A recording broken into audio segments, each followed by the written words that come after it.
episode of Video Game Logic. Today's show was recorded on December the 11th, 2018. I'm your host, Gaming Psychologist, and with me, as always, the leader of the dance troupe. Well, it's definitely not Caffeine Rage, but On today's show, sure have we'll the crippled dancing. That's someone's fetish. True, I mean, Rule 34. Indeed. Anyways, on today's show, we will, of course, be discussing the games that we've played this week, or maybe more specifically, that I've played this week. Epic's game store is pro-dev, but anti-consumer. We're going to go through it. The Bethesda failure Conga line continues with a couple of news stories related to, you guessed it, Fallout 76. Nintendo rolls back its content creator program to something for 2018. Boosting is now a criminal offense in South Korea. Steam has bugs and issues with adult content. Again. We'll have our weekly community corner with a listener question and our Steam Discovery queue. Timestamps will be in the show notes following their respective topics. Hi, Rage. Hello. How are you? A little tired. Had a bit of a day. Went shopping and then made bread, so the shoulders are a little sore. At this point, you might as well just open a bakery. It's funny that you mentioned that because the lady down the hall, I'm making some bread for her Friday. Nice. Is she paying you for it, or are you doing this out of the kindness of your heart? No, she's paying me. Fancy. Look at you. Actually, I'm selling her bread twice. I'm selling her some this week, and I'm selling her some just before Christmas. Nice. Hey, $20 is $20. Hell yeah, it is. $20 is awesome. $20 for 4 loaves. Which, honestly, it's not that much work. It's just a lot of waiting around for most of my bread. Yeah. It's like 15 minutes of hard work. Yeah. Yeah, that bread maker will help with some of that. Mm-hmm. But, with the bread maker, there are certain things you can't do. Like specifically the bread that she wants is the cinnamon swirl that I make. Yeah, you probably couldn't make the cinnamon swirl. You could make like cinnamon bread. I could do the bread. I could do the dough itself, but yeah, still would have to do all the rolling out and dusting of flour or dusting of sugar and cinnamon and everything else. So yeah, it would cut out a step, but it would still only make one loaf at a time. Yeah, we're dear listener, we've had a discussion about Christmas goodies. I don't think that Craig caught that part. Maybe he did. I don't know. Well, he caught about computer cookies. He did catch the part about computer cookies. So, yeah, my wife went to my mom's house today and baked mini Christmas goodies. She came home with like 4 duffel bags worth full. Like, I mean, this stuff wasn't in duffel bags. It's like these really big open bags. They're like collapsible, but they're about the size of like, your average duffel bag when you think of one. She brought home 4 of those full of things. I'm very excited to put on 10 pounds in the next week because, I need to be fatter. Oh, you're also fattening me up, and I definitely don't need it, but I'll take it. Yeah. Yeah, you're getting 2 little round containers of goodies plus the bread maker. Mm. Which I guess technically I could say is like a Christmas present, but you've known about that for a while, and we just haven't mailed it because we're bad at that. That's all right. But it'll be getting mailed tomorrow because obviously if we wait to mail stuff, then the cookies or whatever. I don't know what's all in your goodie basket. I know that there was fudge made and cookies and many like small cakes and loaves of things. If you keep this up, we're going to have to go into the elevator so I could get a snack. Have to hit the food court. That'll be our fastest ever break. Excuse us. At the 5-minute mark. Hang on. Yeah. No, we should probably get into it this week. So, like I said when I was doing the intro, I'm the only one who's going to be discussing games this week. Yeah. Rachel only had one on the list, and you said that you wanted some more time in it? I haven't updated the games we played list on the docket. Oh, okay. I have 2 that I have a fair amount of time in, but one is in beta, and the other one I only got a couple hours in on a game that's 50 hours plus. So it's only just starting to get some of the mechanics in play, and it's the one that I plan on streaming more often. When I get around to streaming. But it's a combination of taking a little bit of a break from gaming over the past about week, just to kind of reset, especially after hitting Warframe real hard. Just have to do a reset every so often. Plus, I got a couple projects going on. One that I'm under NDA on, so I can't talk about it just yet. Ooh. Did you tell me about it and I didn't realize there was an NDA, or have you kept it hush-hush from me too? No, I've kept it hush-hush completely. Wow. Look at you. Yeah, Fancy. I can't talk about it just yet. It's coming up, I think, mid-January or so. I'll have to look up the date exactly, but I can't talk about it at all outside of just saying that we'll be talking about it later, so... Okay, so you can't even, like, say what the game is? Like, it's no, a I very can't. strict NDA? Very strict NDA. Okay, gotcha. And, cool. I mean, we've seen NDAs go crazy, and I don't want to get hit by one. Because you never know, right? Yeah, you never know. I mean, we're teeny tiny, but if somebody hit us with something, we would be fucked. So, I get you. Better safe than sorry. Yeah, I mean, we don't want to go telltale, right? Yeah, no, we do not want to do that. Or Bethesda. Which is the reason why I'm probably not going to have the games I played next week, because doing my thing with that, plus my other little things I'm working on, and plus getting Game Club stuff going. So, it's going to be all you next week as well. Sweet. Well, I don't think I'll be able to carry as long next week as I will this week. I'm not sure if I can do the full 60 myself. We'll just see how wound up I get. Don't worry. I have faith in your stamina. Why, thank you. But, I mean, next week, I just don't think I'll have the amount of games. I've got one game I'm holding in reserve. I've got two on my list for today. I've got one I'm holding in reserve completely, and then another one. Well, I guess I've got two, but I've got more time in one of them than I do the other one, so. I've got 2 games for next week already outside of Recitea for Game Club. But. So, kick it off with the games you played? Yeah, so the games I played this week, and just while I'm sitting here looking at it, I'm going to delete that off of... Yeah, so I don't actually catch it on the... when I'm compiling the notes. Yeah. So, I've got 2 games this week. And don't worry, I will try to stream, but I can't promise. I did get some more time in that one. Yeah. So the first game I've got on my list is completely brand new. The second one is revisiting an older game or not older, but a game we played this year already. But its expansion came out, the first one. But anyways, the first game is Planet Explorers. Planet Explorers is a sort of survival crafting. I mean, it is survival crafting, but less emphasis on the survival aspect, but I'll get into all that stuff. It's a survival crafting game that was developed by a fairly small team. It was in early access for a number of years, and then it officially released in 2016. I believe I first saw this game in 2012 or 2013. And at the time, I kind of had a point where I was extremely wary of early access, then kind of accepting of it, and now I'm back to being extremely wary of early access. So, this game just kind of, it wound up on my wish list, and it was way buried. And when I went through and reorganized... I was about to say, ended up on your wish list. That's not exactly a great feat. This game was put back on my wish list when there were less than 100 games on it. That's how long ago I saw this. But it had gotten buried. So when I went through and I reorganized it earlier and deleted a bunch of stuff, I mean, there's still 1,000 games on my wish list, but there were closer to 1,500 on there. So progress, I guess.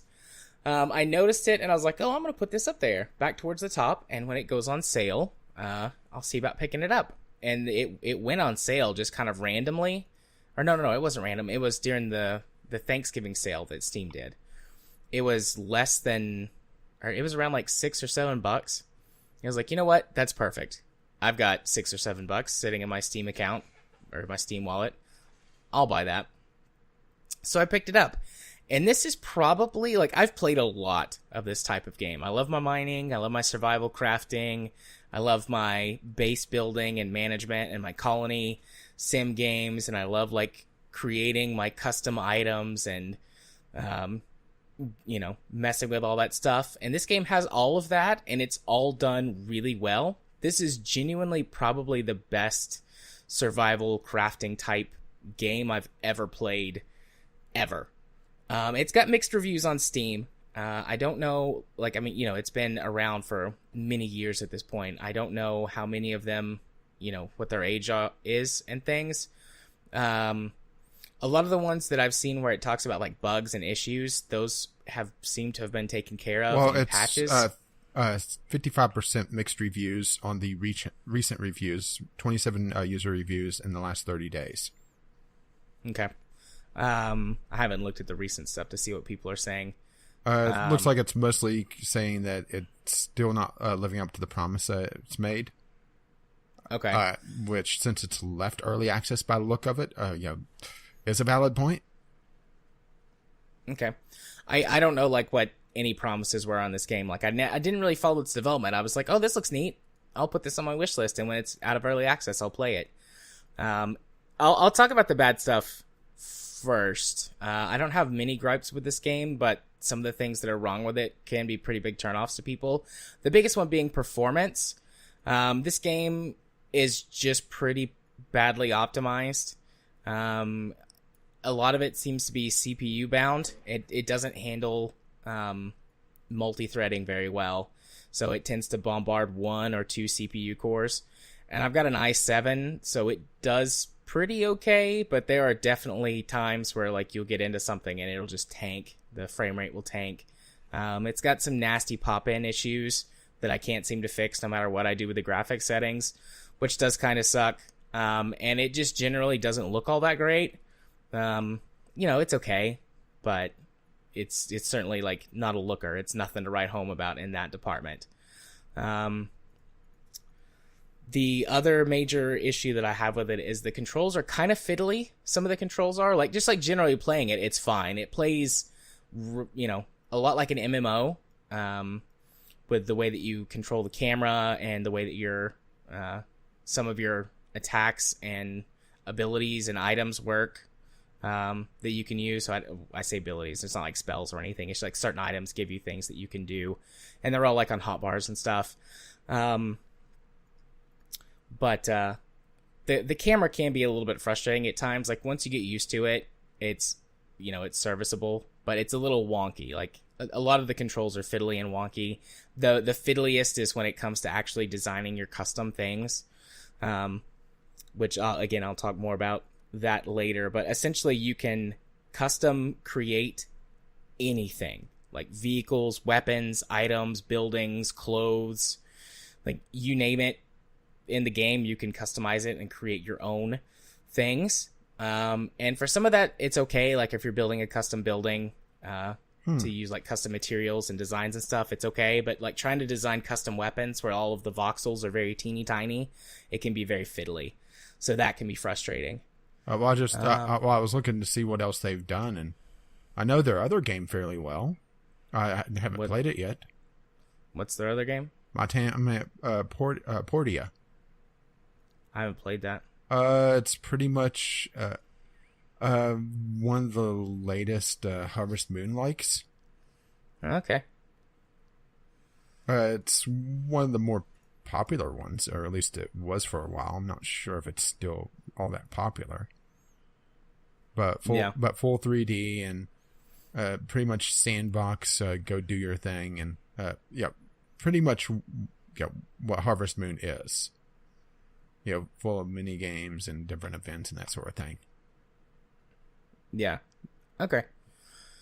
And then the other big issue that I haven't tried it, so I don't know, but most people seem to say that the multiplayer is real bad. And it's very glitchy, and buggy if you're not the host. I haven't played it with anybody. I don't know if I'll even have anybody to play this game with. So I don't know if, cannot confirm or deny. But, if you want to play this game with your friends, most people say the multiplayer's bad, so don't know anything about that. And that's about all I can think of for bad stuff. I'm sure I'll think of like a couple of gripes as I go along and specifically like dive into each system. But other than that, I pretty much think everything else about this game is awesome. So it's a voxel-based survival crafting game. There's tons and tons of those. But this game really sets itself apart from any of the other ones that I've ever played. So it's got single player, it's got 3 different modes. Story mode, like with an actual story that develops and as you progress through and gives you different gameplay aspects and things to deal with. There's the adventure mode, which is basically just like the basic survival crafting mode. And then there's build mode, which is just free build. It's got a hand created map, so there's no like randomly generated whatever. And not even the like material deposits and things like, like mining iron or whatever. Like those also are not randomly placed on each playthrough. Like, they might have been seeded when the map was created, but stuff's in the same place every time. That seems so weird now, doesn't it? I know, but it's great. It's awesome. No, I'm not saying that's not awesome. I'm just saying it seems weird. It does seem very weird. Like, that's not how things are done anymore. But yeah, everything's in the same place every time. And I really like just having a map to explore. You sort of get a feel for the geography. There's very distinct areas of the map. It's sort of like generally subdivided, how you would expect an RPG map to be. Like, this is the forest. This is the big lake. This is the desert. And, some other like major like biomes or regions. But inside of that, each area has, several very distinct landmarks and things that you can pick out. And I can generally navigate around the map without using the map on the parts I'm familiar with. I've explored about half of the map so far via just the story missions, because I've only really played it in story mode. Like, I checked out adventure mode and I was like, this is cool. And if the story mode just like ends, I might come back to adventure mode and play it. But I haven't, like, I don't want to spoil anything, so I don't know exactly how far I am in the campaign mode, but it feels like there's still a good chunk to go. Like, I feel like I'm maybe halfway through the story mode. So anyways, yeah, the map itself, handcrafted stuff was seeded. Everything's in the same place. It's really well designed. Got some good, memorable landmarks, topography, that sort of thing. But starting the career mode, I guess I'll just sort of talk through that, because the career mode or the campaign mode really introduces all of the gameplay mechanics at a good pace. It feels like I'm, as I start to get the hang of one thing, it's like, okay, you got this one thing, now here's the next thing. Like, it feels very well paced. So the basic story is you and a group of, colonizers were sent to this planet to colonize it, because it was, marked to be like it was marked as a garden world. So it would be perfect for human colonization. But something happens that nobody knows what it was. It causes your main colony ship to crash. And you start stranded in a life pod with someone who is injured. And the first couple of missions act as like a tutorial. She's telling you, like, hey, I need medicine. Go find these things to get me medicine. So it does feel very MMO-esque in the quest sense. Almost every quest is go fetch X number of Y material.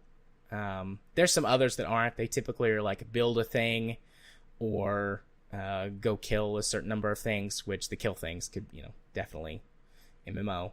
There's also a number of quests that are like, go explore this area and report back with what you find. And those get you in random situations. But anyway, so she gives you your first couple of quests, which are to basically get her medicine and craft your first weapon and things like that. And then you find a second group of survivors, and the story sort of starts to unfold. And they send you on some more missions, which introduce you a little bit more to the crafting system, and what you can do, ranged weapons, melee weapons, that sort of thing. And then it opens up for a little bit, and basically there are people at the camp that represent sort of the training missions for each thing. So there's a guy that's like the weapons guy, and the missions that he gives you teach you about mining, and like chopping down trees and gathering those sorts of materials and how to use them to craft the weapons, which you get recipes for completing quests, or they're called the recipes or blueprints. I don't know, whatever. Yeah, you've played crafting games, so you get like the recipe for. Well, I assume most people here have played at least one crafting game, but you get the blueprint or whatever maybe for how even to craft. mining in it. Maybe. But you get the blueprint. Took you a moment. I did. So you get the blueprint, and it tells you like have X number of Y materials, and you start to open up the sort of the tree of, building up to like gunpowder and things like that. Like you start seeing that, and you get all your basic tools. Then you complete a mission that basically they make you the leader. And then once that happens, you can recruit followers to just follow you around. You can have 2 at a time. And this is where the RPG sort of stuff starts to come in. You can fully equip them. Different people have different abilities that you can utilize while they're in your party. So like someone might be better with a bow, and you can like have them use their bow and do like a ranged ability. Some of them have like crafting or gathering, so you can like click the button and they'll wander off for a little while and go craft materials. The helpers are awesome. Like if you start chopping down a tree, if they've got axes in their inventory, they'll come help you chop down the tree and you chop it down faster. If you start like digging, they'll come over and they'll help you. You can sort of direct them around a little bit. It's not like a full command, like go here and do X thing, but you can just like, put your reticle on someone, and there's some basic commands like attack or come back and defend, that sort of thing. And there's no like there's no stats or leveling up. Well, there's stats, but there's no leveling up. All of your stats come from your gear.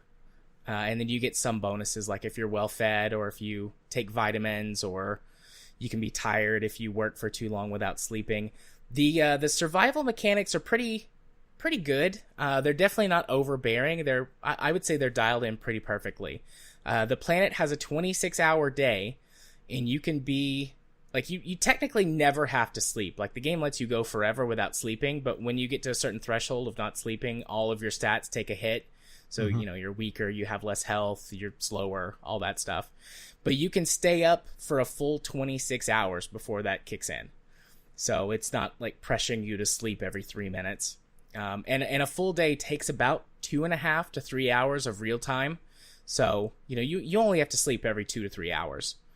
And then you've got a food meter, which drains pretty slowly. If you eat 1 meal a day, you'll survive. So, you only have to really stop and eat every 2 to 3 hours.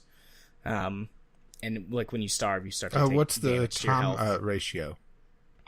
It's or I guess I should say the time scale.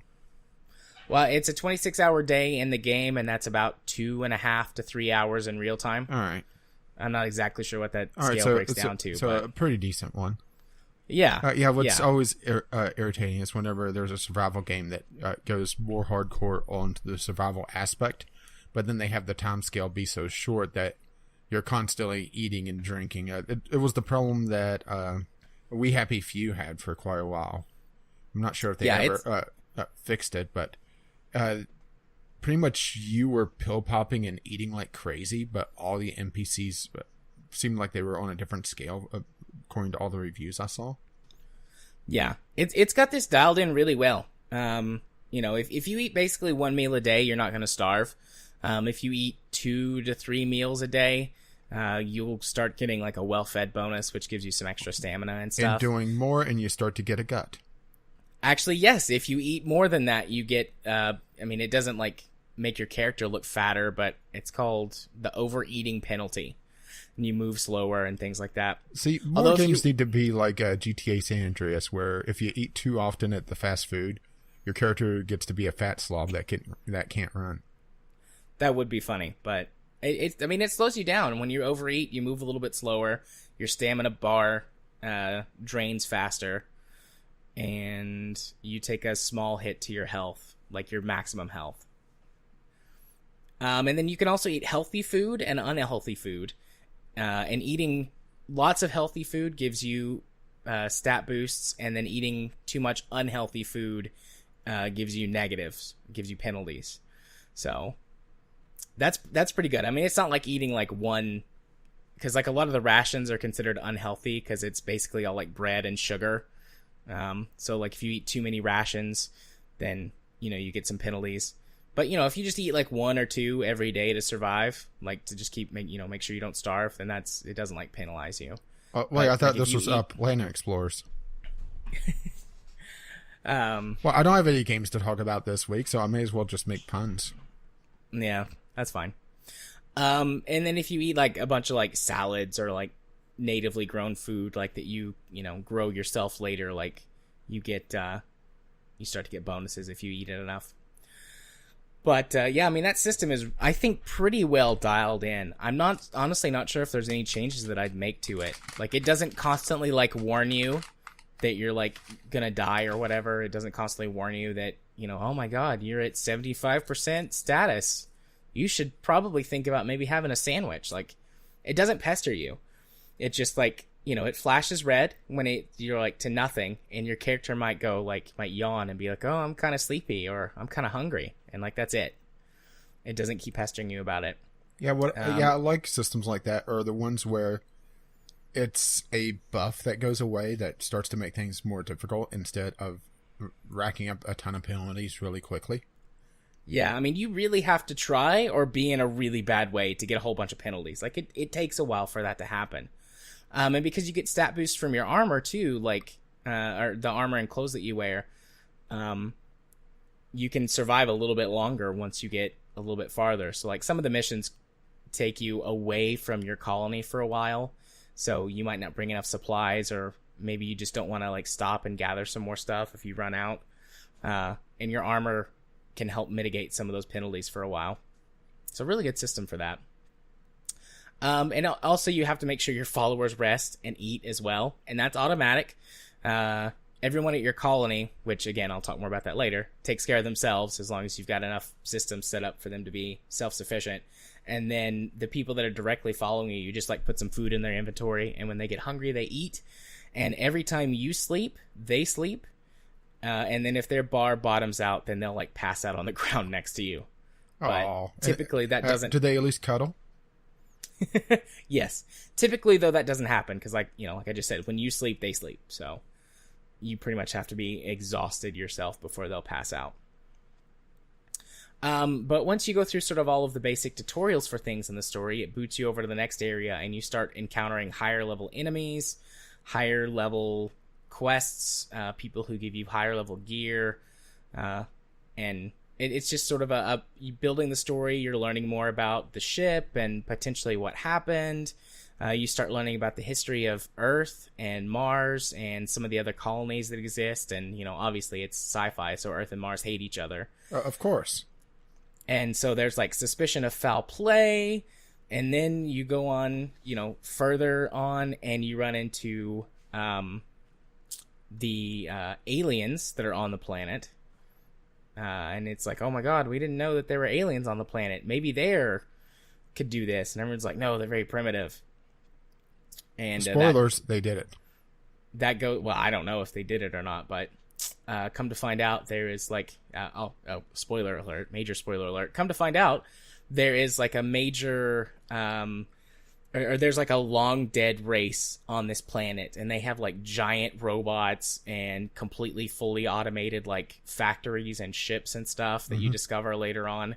So pretty sort of standard sci-fi stuff, but it's really nice to see it in one of these survival crafting games to give some context and some meaning to what you're doing. So basically, it's what happens to the world after your character leaves in Factorio.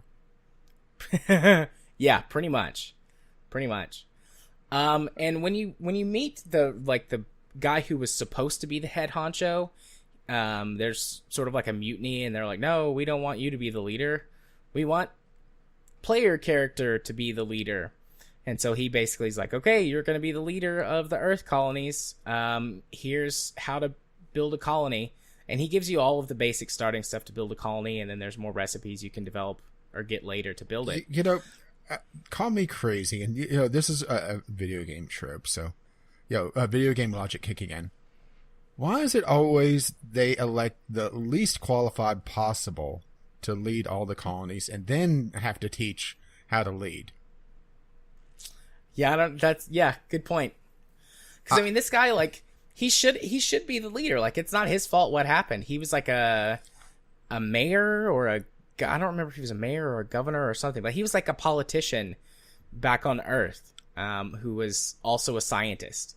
And so he was like chosen to lead this mission. But after something goes wrong and the ship crashes, instead of, you know, listening to him, everyone's like, no, he sucks. We don't want him to be our leader. Like, it was his fault that the ship crashed. Yeah, I mean, if I wanted to deal with this, I would just read political news in real life. So they make you the leader, and you get all the basics to create a colony, and you can build your own colony. And there is no restriction. You can build your colony anywhere. And you can move it whenever you want. I don't know if you can build multiple colonies, but basically you can just tear it all down, move it, and set up shop somewhere else. And everyone who you have got living at your colony will just show up once you rebuild it and put all the necessary stuff back in place. But once you let them out of the crates.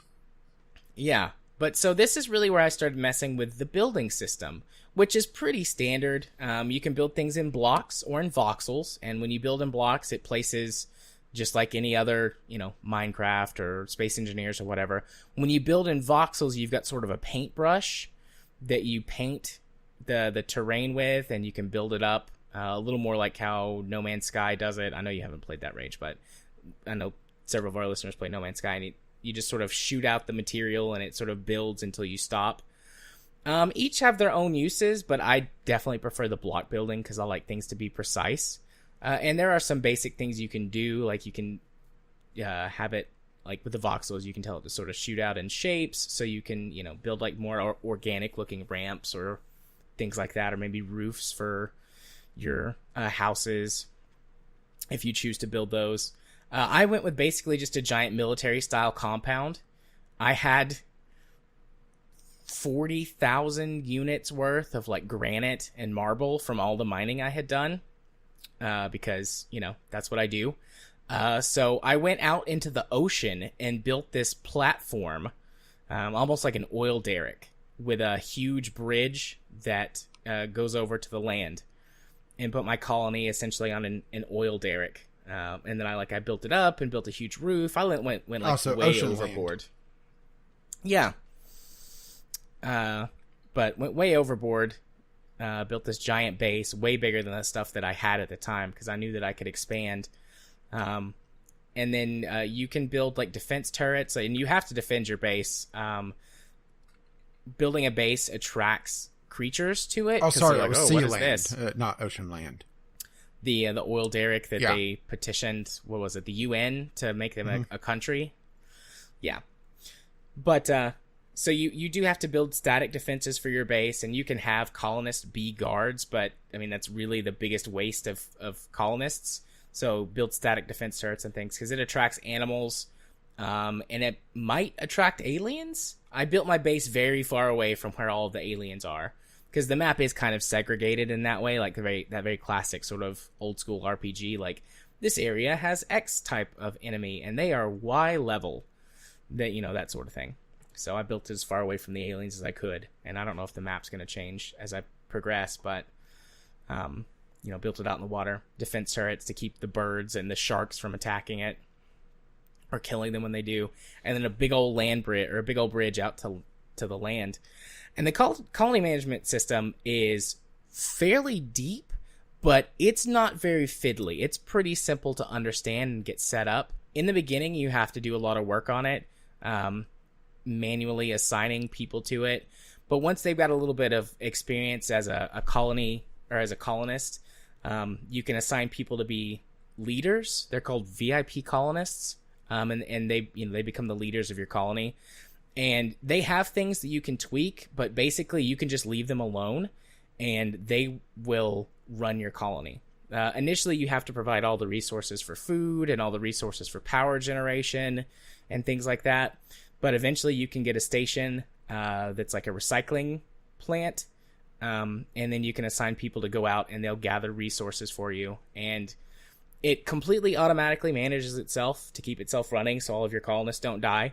And then you can come and you can tweak it later. Like if you need specific resources and you don't want to go mine them yourself, or if you want to do something and you want to go do a couple missions while you wait, you can like specifically assign colonists to do stuff for you. And you can sort of set up the leaders queue, and they will go out and gather and refine whatever you want.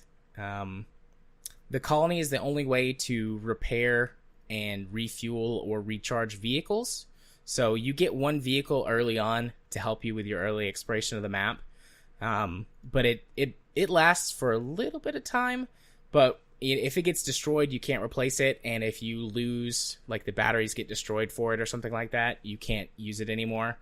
There's a lot of mobility options as a character, so I don't really use vehicles all that much, but now that I'm getting later on in the game, I could see some definite benefit to using like something sort of like either an attack helicopter for giant robots or a jet or something like that. Like that could be really handy, or maybe a tank. But I mean, you can really, like, anything you can dream up, you can build. Which this is where that really gets introduced. You get shown the sort of player creation system early on, but there's no point to use it. I think it's just an introduction because, it's like a menu option.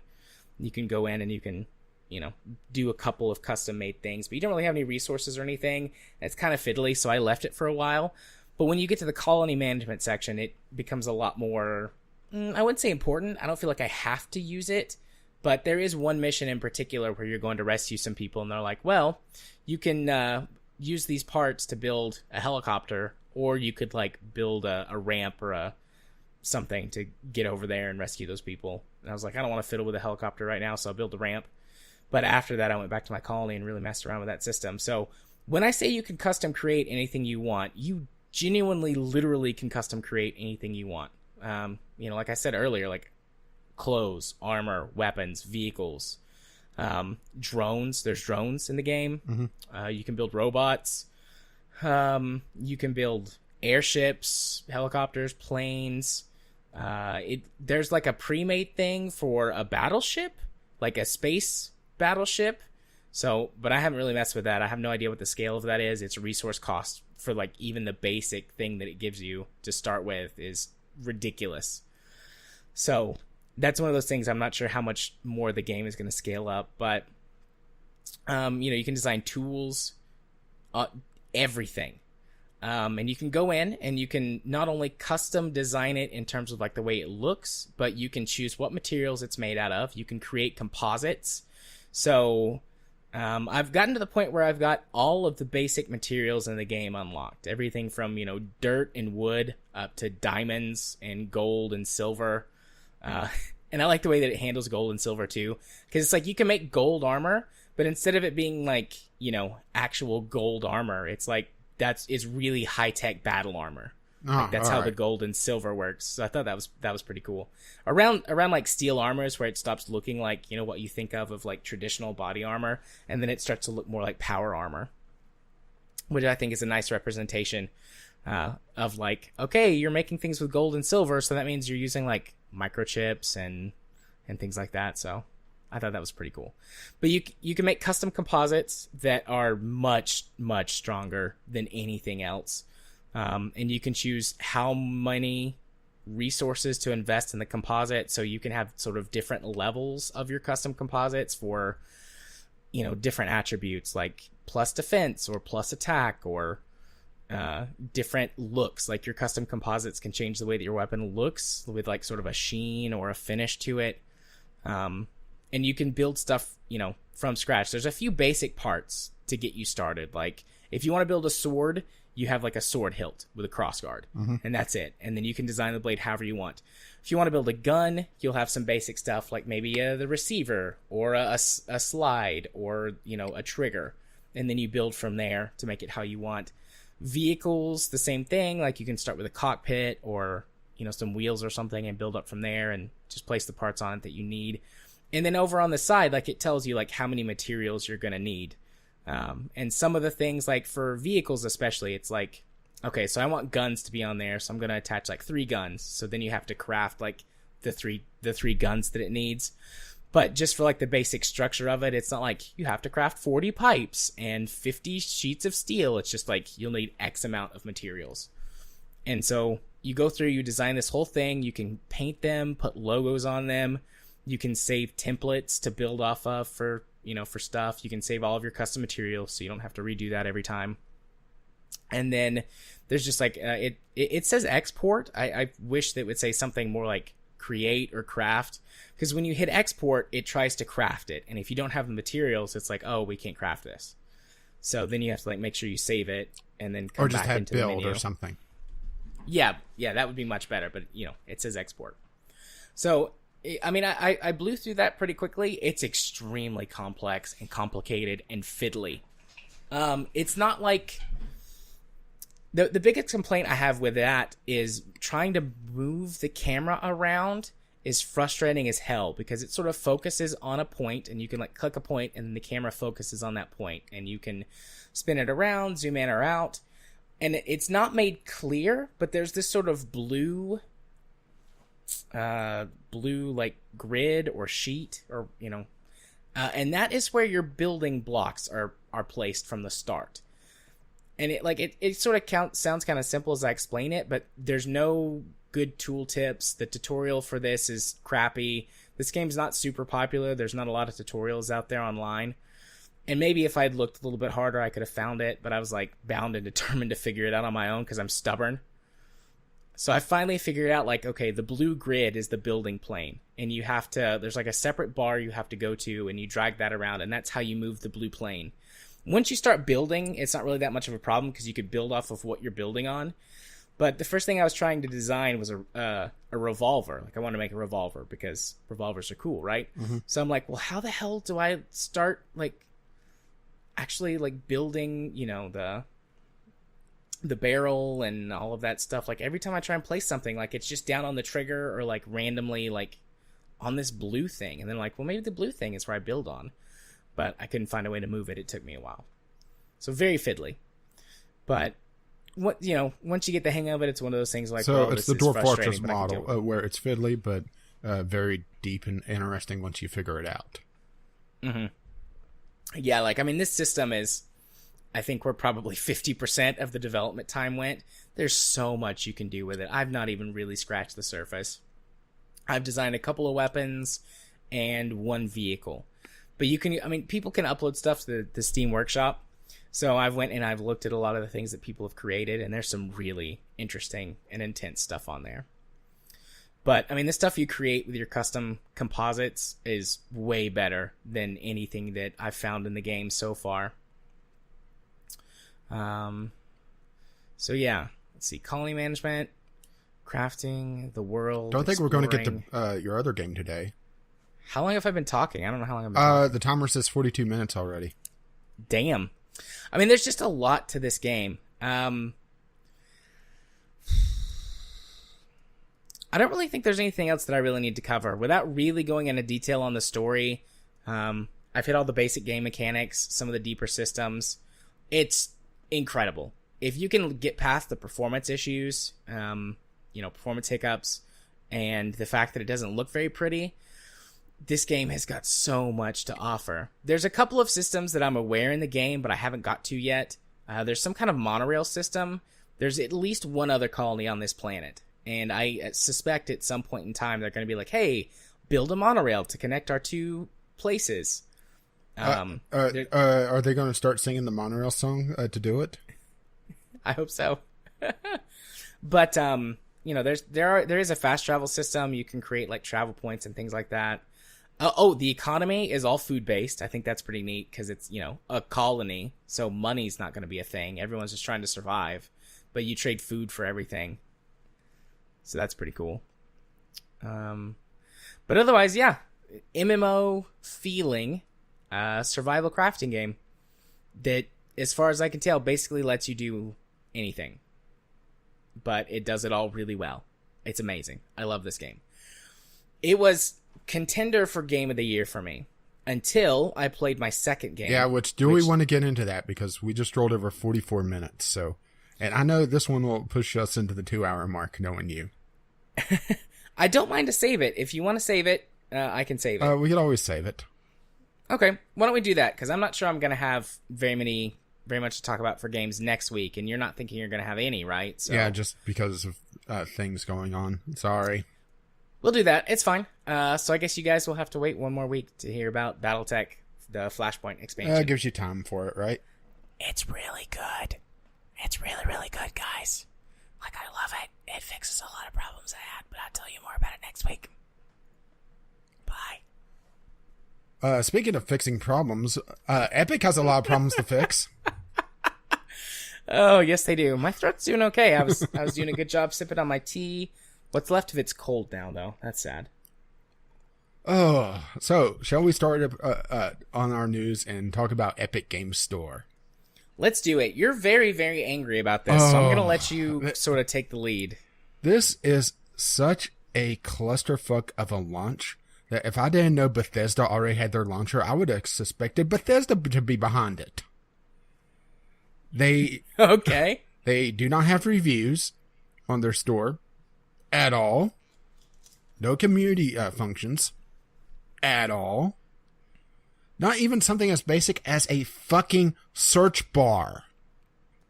And the guy that was that is still behind Steam Spy, that's the director for this, which turns out he is a Steam Spy now. Yes, that would be... Worked on this for years. What the hell were they spending all that time on? So, let's just start on the positives on this, all right? And then we'll dive back into the negatives, all right? The Epic Store, I've been doing a fair amount of reading in between everything. So this is part of the reason why I don't have a lot of games to play, because there was a lot to dive into on this. I mean, the show notes are going to have, a half a dozen different links? Yeah, I think there were 7. So the positives on this, which I borrowed from last week's topics when we didn't get around to that, was mostly on the developer side of things, where they're being very generous with the pay cut to developers that come to the Epic Store, with a 88-12 revenue split in the developer's favor, depending on the engine that the game uses, because if it's the Unreal Engine, they'll waive that fee if it's on the Epic Store. So it definitely makes sense why developers are so happy about this, because that is a huge cut, even after Valve has actually just before they announced the Epic Store launching, Valve talked about redoing their tiered their pay cut from the 30% model to a tiered system where if you're below a certain threshold, it's 30%. Then it goes down to 25, then 20. If you go over certain tiers, but there's no other incentive. So, if you're running Source, you're still not getting a deduction on that pay cut. So it definitely makes sense that developers are flocking to this and wanting in. And that's why I'm saying that it is pro-developer. And really the only pro-consumer thing about this that I've seen is that they're giving away a free game every 2 weeks, starting actually the day the podcast goes live with Subnautica, of all things, because that's a pretty big game, and I don't think it's ever had a giveaway like that, or even really had a really deep sale. Yeah, I'm very excited. I've been wanting Subnautica for a while, so. And then every 2 weeks, a new game, but there's no clear indication on if it's free to keep or free to play for that section.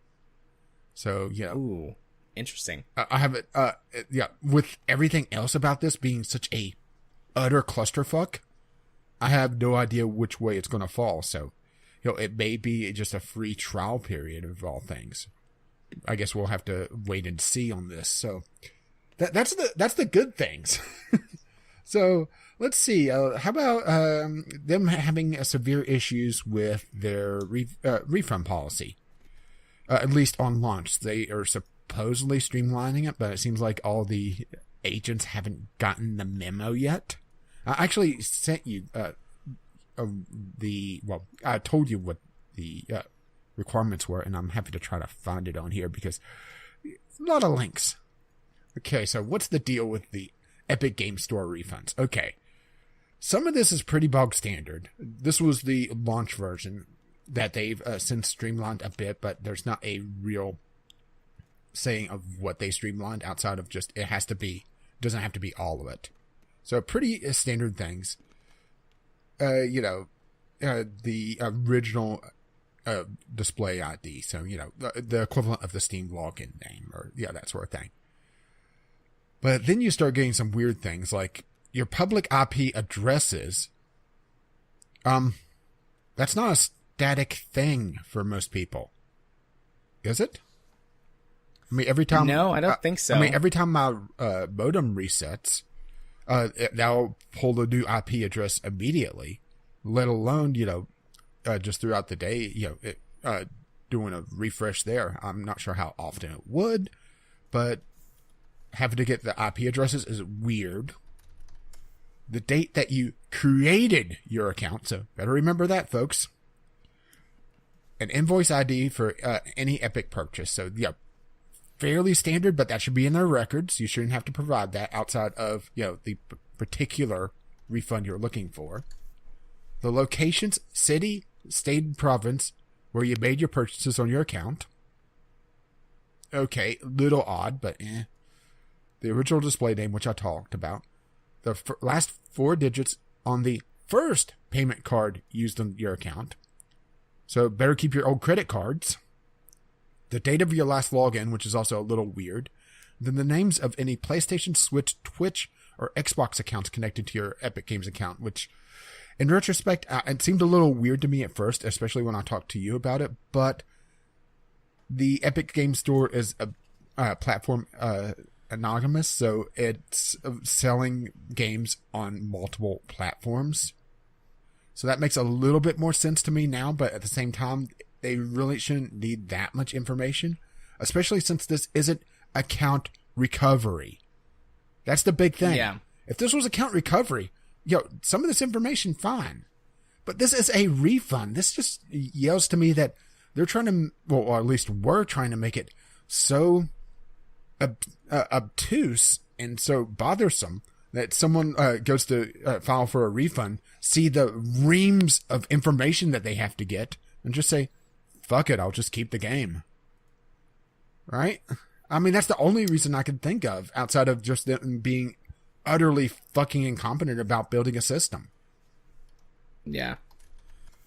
And then we have the entire lack of user reviews and the lack of user forums, which the Steam Spy guy talked about how developers actively hated them and found them toxic. Yeah, okay, that's fair, but at the same time, it's not like game developers have been actually releasing complete works lately. Even when you talk about AAA developers. And yet, I think especially when you talk about AAA developers at this point, but that's another discussion for another day, probably. Yeah, or in about 15, 20 minutes. Yeah, fair play. Fair play. But user forums, while they can be filled with a lot of anger and a lot of outrage and a lot of toxicity, they're also user support. And I realize that the way Valve does it can be abused, but at the same time, giving the developers a way to moderate as well as global moderators allows gamers to come together and try to voice out problems, and it allows them to communicate something screwed up. Like I mentioned while you were talking about Planet Explorers, I went and looked at the recent reviews and was able to see, particular issues, that it didn't live up to all the promises they made. So it seems like the early access, they may have left some things out on the roadmap, talked about performance issues. These are important damn things. If I'm looking at the store page, all that is marketing. I'm not seeing what actually is the internet is thinking about this game. Yes, game reviews can be toxic. Yes, there can be review bombs for stupid things. I mean, just look at some of the things that hit Kerbal Space Program a while back, if you want an example of that, where they used the wrong pronoun in I believe it was the Korean or the Chinese translation, and it pissed a lot of people off. So they started review bombing it because, and this was in the translation of how hard can rocket science be anyway on the main menu. That was the reason why I was getting review bombed. Okay, so that's a bad example, or I should say an example of how reviews can be manipulated, but that's the exception, not the rule. Yes, there's a lot of joke reviews. Yes, there's a lot of trash reviews.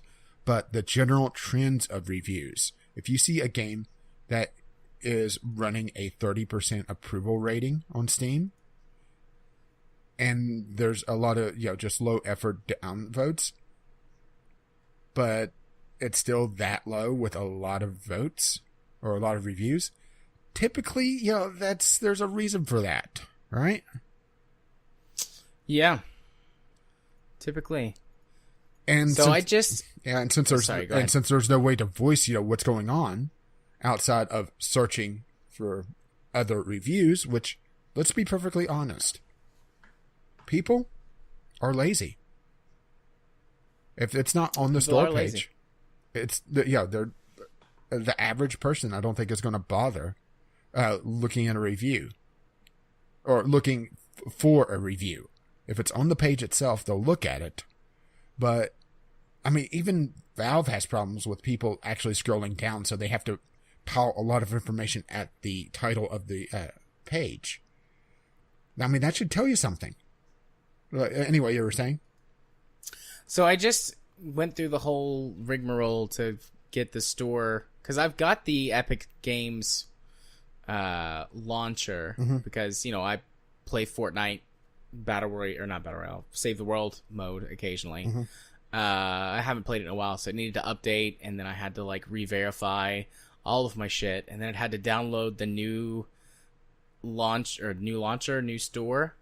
And so I'm actually looking at it now. Yeah, it doesn't look all that streamlined, does it? To me, it looked very busy and gave, and at the same time gave no information.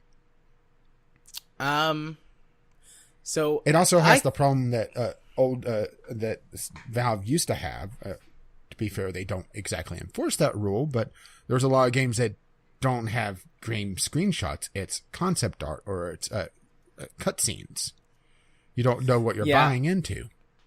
So I actually think that it's fairly streamlined. It's definitely got some busyness to it, but I think this follows a very sort of modern design aesthetic. I've just seen lots of stuff with this when it comes to designing sites and things. I had my website that I had for a while, and all of the templates and suggestions were be modern, and this is a lot of stuff I see from that. I agree with you. I'm a big fan of old school web design where you have an appropriate amount of white space and things like that. But I do think this fits the modern description of streamlined and, aesthetically pleasing and all of that. A lot of that is certainly personal taste. But then actually looking at the store, as you go to scroll through it, it's a clusterfuck, huh? This is not helpful. Not helpful. Yeah, and there's no search option. This would be okay if the thing, at the very top, did what Steam did with search, and it had its sort of highlights, and then yes, you could scroll and you could see all of this stuff, and that's fine and dandy. I mean, if they don't implement it soon, as they snipe different indie games, which is something else that is highly pissing me off, they are going to have a huge discovery issue. And indie games we're talking about, Valve having a problem with it. At least Valve has a way to search the damn store.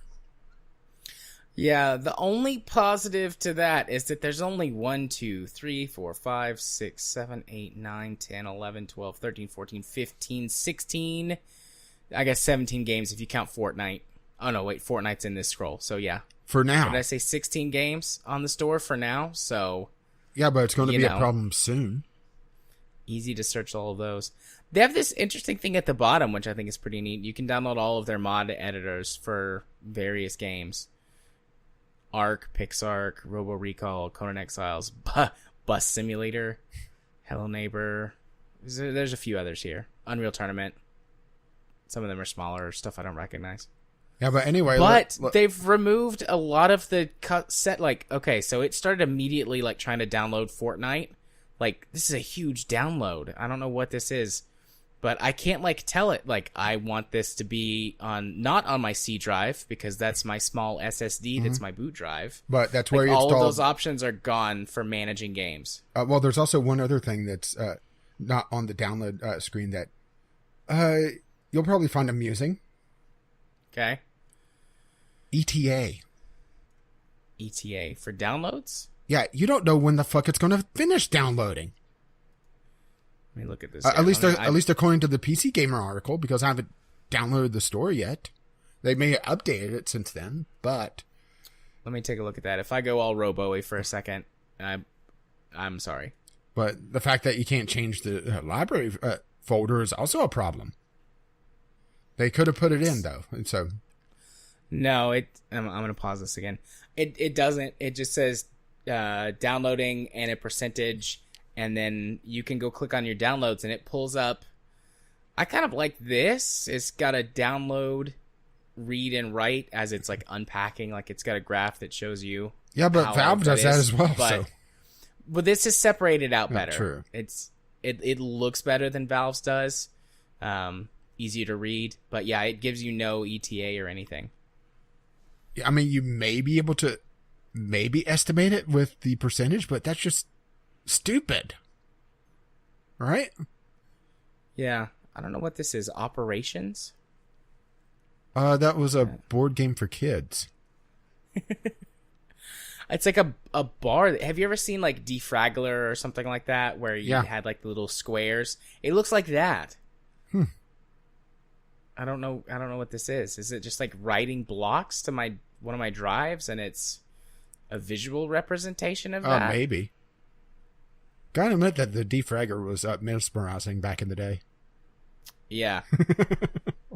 Oh, so I wasn't the only one.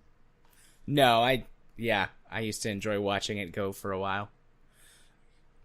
I should probably run some defragging on my actual hard disks. It's been a while since I've done any maintenance on them. SSDs are like low to no maintenance. Yeah, SSDs actually are harmed by defragging. Yeah, because you only have a set number of writes and rewrites, so defragging thrashes that. Mm-hmm. So anyway, speaking of thrashing, how about when the EU wakes up and sees what Epic Games does? Because they don't comply with the GDPR either. I didn't read this one. What's going on with this one? It's something about how they're retaining information and also passing it off to their friends and allies and companies. It's just, I have to admit, I don't understand the nitty gritty of it, but I am trusting this article saying that Epic Games Store fails to comply with GDPR regulations and may face trouble in EU. If you are located in the EU or the Epic Games entities located in the EU process your information in the EU, then you have the right to restrict or object our processing of your personal information. The right to restrict the processing arises only in limited circumstances. For example, if you think we are processing inaccurate information.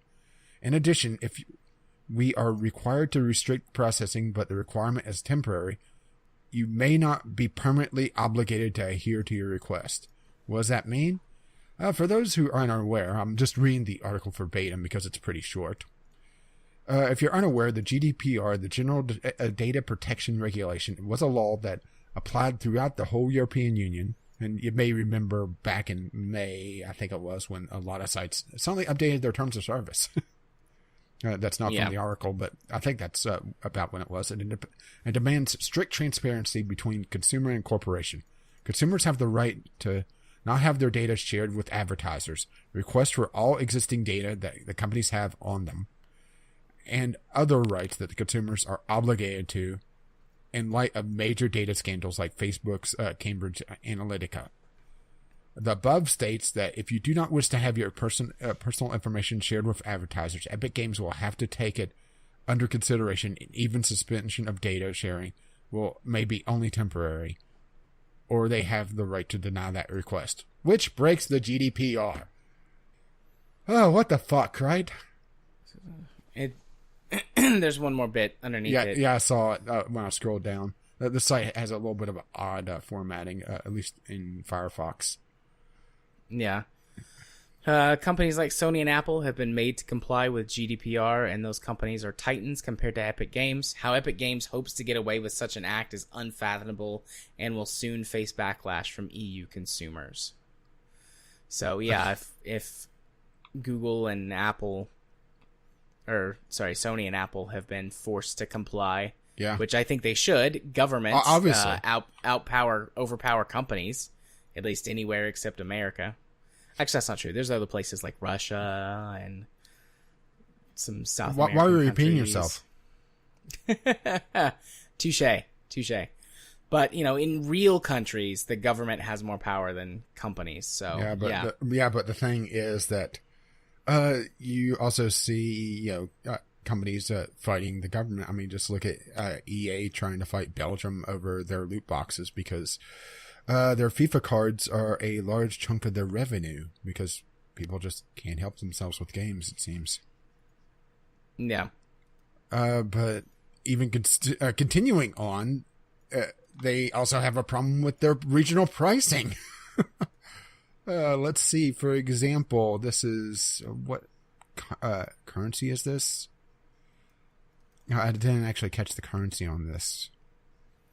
Which article is it that you're at? It's the one from so many links on this. I should have it is the one above the GDPR, I think. Oh, okay. I see it now. Yeah. Yep.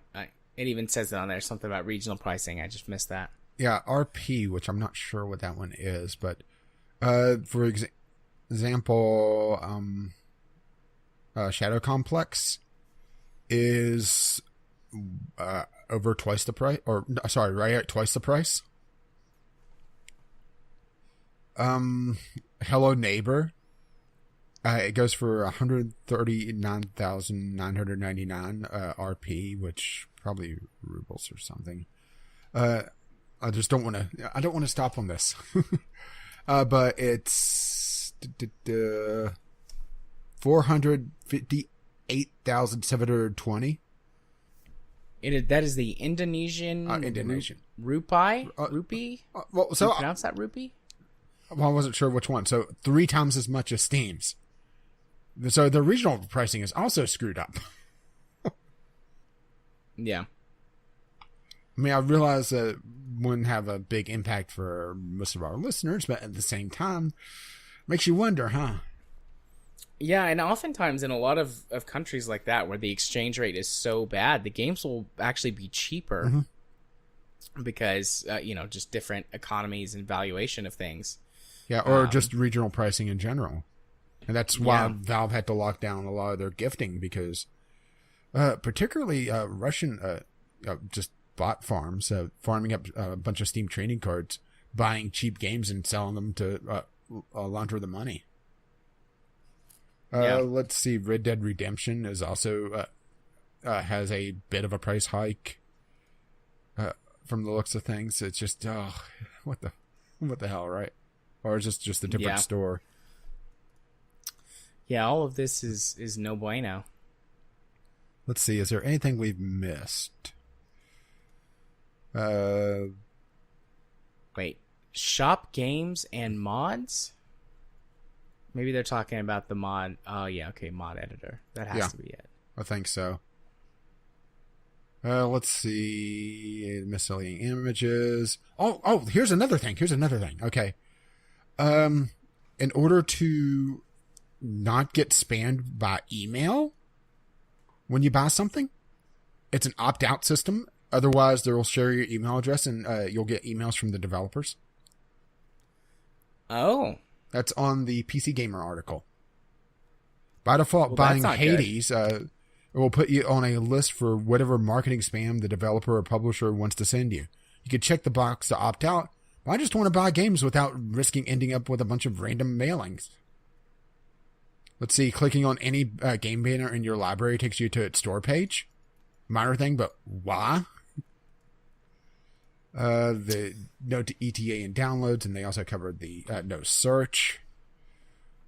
It's just, what the hell, right? I mean, what? Oh yeah, there's not a little thing for play. Like you have to, if you click on it, it takes you to the store page, or you have to click the little play button. That's stupid. This store is bad, and you should feel bad. See why I thought, if I didn't know better, I thought it would be made by Bethesda. What? Why is there a whole blog page about the Unreal Engine on their storefront? The Unreal Engine is a tab, and the first thing on the tab is blog? Answer Hub, forums, wiki, roadmap, blog for the Unreal Engine. Like, I get that they sell, the Unreal Engine. Mm-hmm. But I assume that this storefront is designed for consumers, not for developers. Well, with it being so anti-consumer, who knows, right? Maybe. This is weird.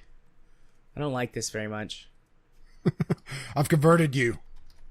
I mean, you didn't really have to do much to convert me. Aside from the fact that it is shiny and shiny is cool, everything about this storefront is bad. That's not saying that it's unfixable, but it's such a rough state. Yeah. Just gonna minimize that. It's just unfathomable how something could launch in this state, especially after supposedly being in development for years. Just where did they spend the time? On making it shiny. Well, Mythbusters did prove that with enough elbow grease and the right technique, you can polish a turd. Yep, and that's what they did here. They polished that turd hardcore. So, any thoughts? I mean, you're very angry about this, as I can tell. Well, I hate it. I hate the anti-consumer nature of it. Yeah. And I kind of wished that we could resurrect Total Biscuit to throw at this, but I think he would just explode. He would die again. Mm-hmm. Yeah, I don't like the way that this looks. I don't like it. Overall, I just don't like it. It's not good, guys. You could have done way better. What were they thinking? Well, we didn't even talk about the games themselves, did we? I mentioned it, but they've been poaching the games. So, So during the Game Awards, which I admit I only watched part of because I got a little bored of them awarding every single award to Red Dead Redemption 2. So, Yeah, and that game sucks dick. I know I'm an extreme minority on that. I'm considering making it the worst game of the year, but I realize I'm the minority, so I think that would just me being an ass. An obstinate ass. But I don't So like welcome Red Dead. to being the minority. So for me, it's Skyrim. Yeah. But to be fair, I think a lot of people now with Fallout 76 which I realize that would be a good segue, but we're going to keep going. Are having some a sort of a retroactive look at Bethesda's catalog and are starting to take a little bit more of a critical eye to their games. Rightfully so, I might fucking add. I agree. But I've never been someone who's been disillusioned with them. I love the Elder Scrolls series, but it's more about what the series is itself, not one particular game. So, but when it comes to the games, I'm not oh my god, they're amazing. What are you talking about? All of these problems. It's yeah, no, the games have lots of problems. Absolutely. I just still love them despite those problems. They're playable if you throw 50, 100 mods at them. And of course the consumer patch. the most important one of all. Mm-hmm. But anyway, during the Game Awards, there were several games that announced either being Epic Game Store exclusives or timed exclusives for a year. And a couple, I know Satisfactory was one, actually completely pulled their Steam version, their released Steam version, to go Epic Store exclusive. Or I'm not sure if that one in particular is timed exclusive or not. But what? Yeah. I mean, one, that's stupid. Two, I mean, if Epic threw enough money at you, I mean, I understand, sure. Especially with the price cut a lot more in your favor, because it would be an extra probably about 15% for them. But volume. Yeah. I've realized that you don't have as much competition on the Epic Store, but you're also... Well, maybe I'm being wrong with this, because Fortnite's shifting through there now, isn't it? So maybe they're hoping to get the volume there. Maybe, but this seems like a very short-sighted decision. Short-term gain, long-term loss kind of thing. I mean, maybe not. They might not suffer any long-term consequences from it. They're on, the Epic Store for however long, a year, and then they go back to Steam also. Yeah, which some of the people are saying that I'm not buying these games now. I mean, there's a real difference between what people say and what people do, because I always remember the what Modern Warfare was it that was saying boycott with no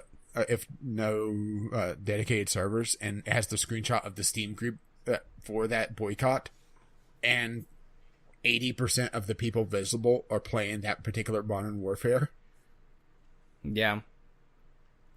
I mean, I'm all for people, like, buy games forever. Don't just buy games on Steam because it's on Steam. Like, don't be platform loyal because of that. But the biggest draw that Steam has at this point is that there's so many games there. And I hate having a half a dozen storefront launchers on my PC to play my games. Like, it's just frustrating. And I know that you can... Well, does the Discord game launcher work with the Epic launcher too? Actually, I'm not sure. They might fix that, and that's sort of a way to ease it a little bit. And there's a couple third-party programs that will pull from your various libraries, but those are extreme niche things. I forget half the time that I have like games on GOG, for example. That's a good one, and that's a big storefront, and I forget to go check there whatever I'm trying to pick out what I want to play, or fire up Uplay and watch it download a bunch of updates because I haven't launched that in a few months.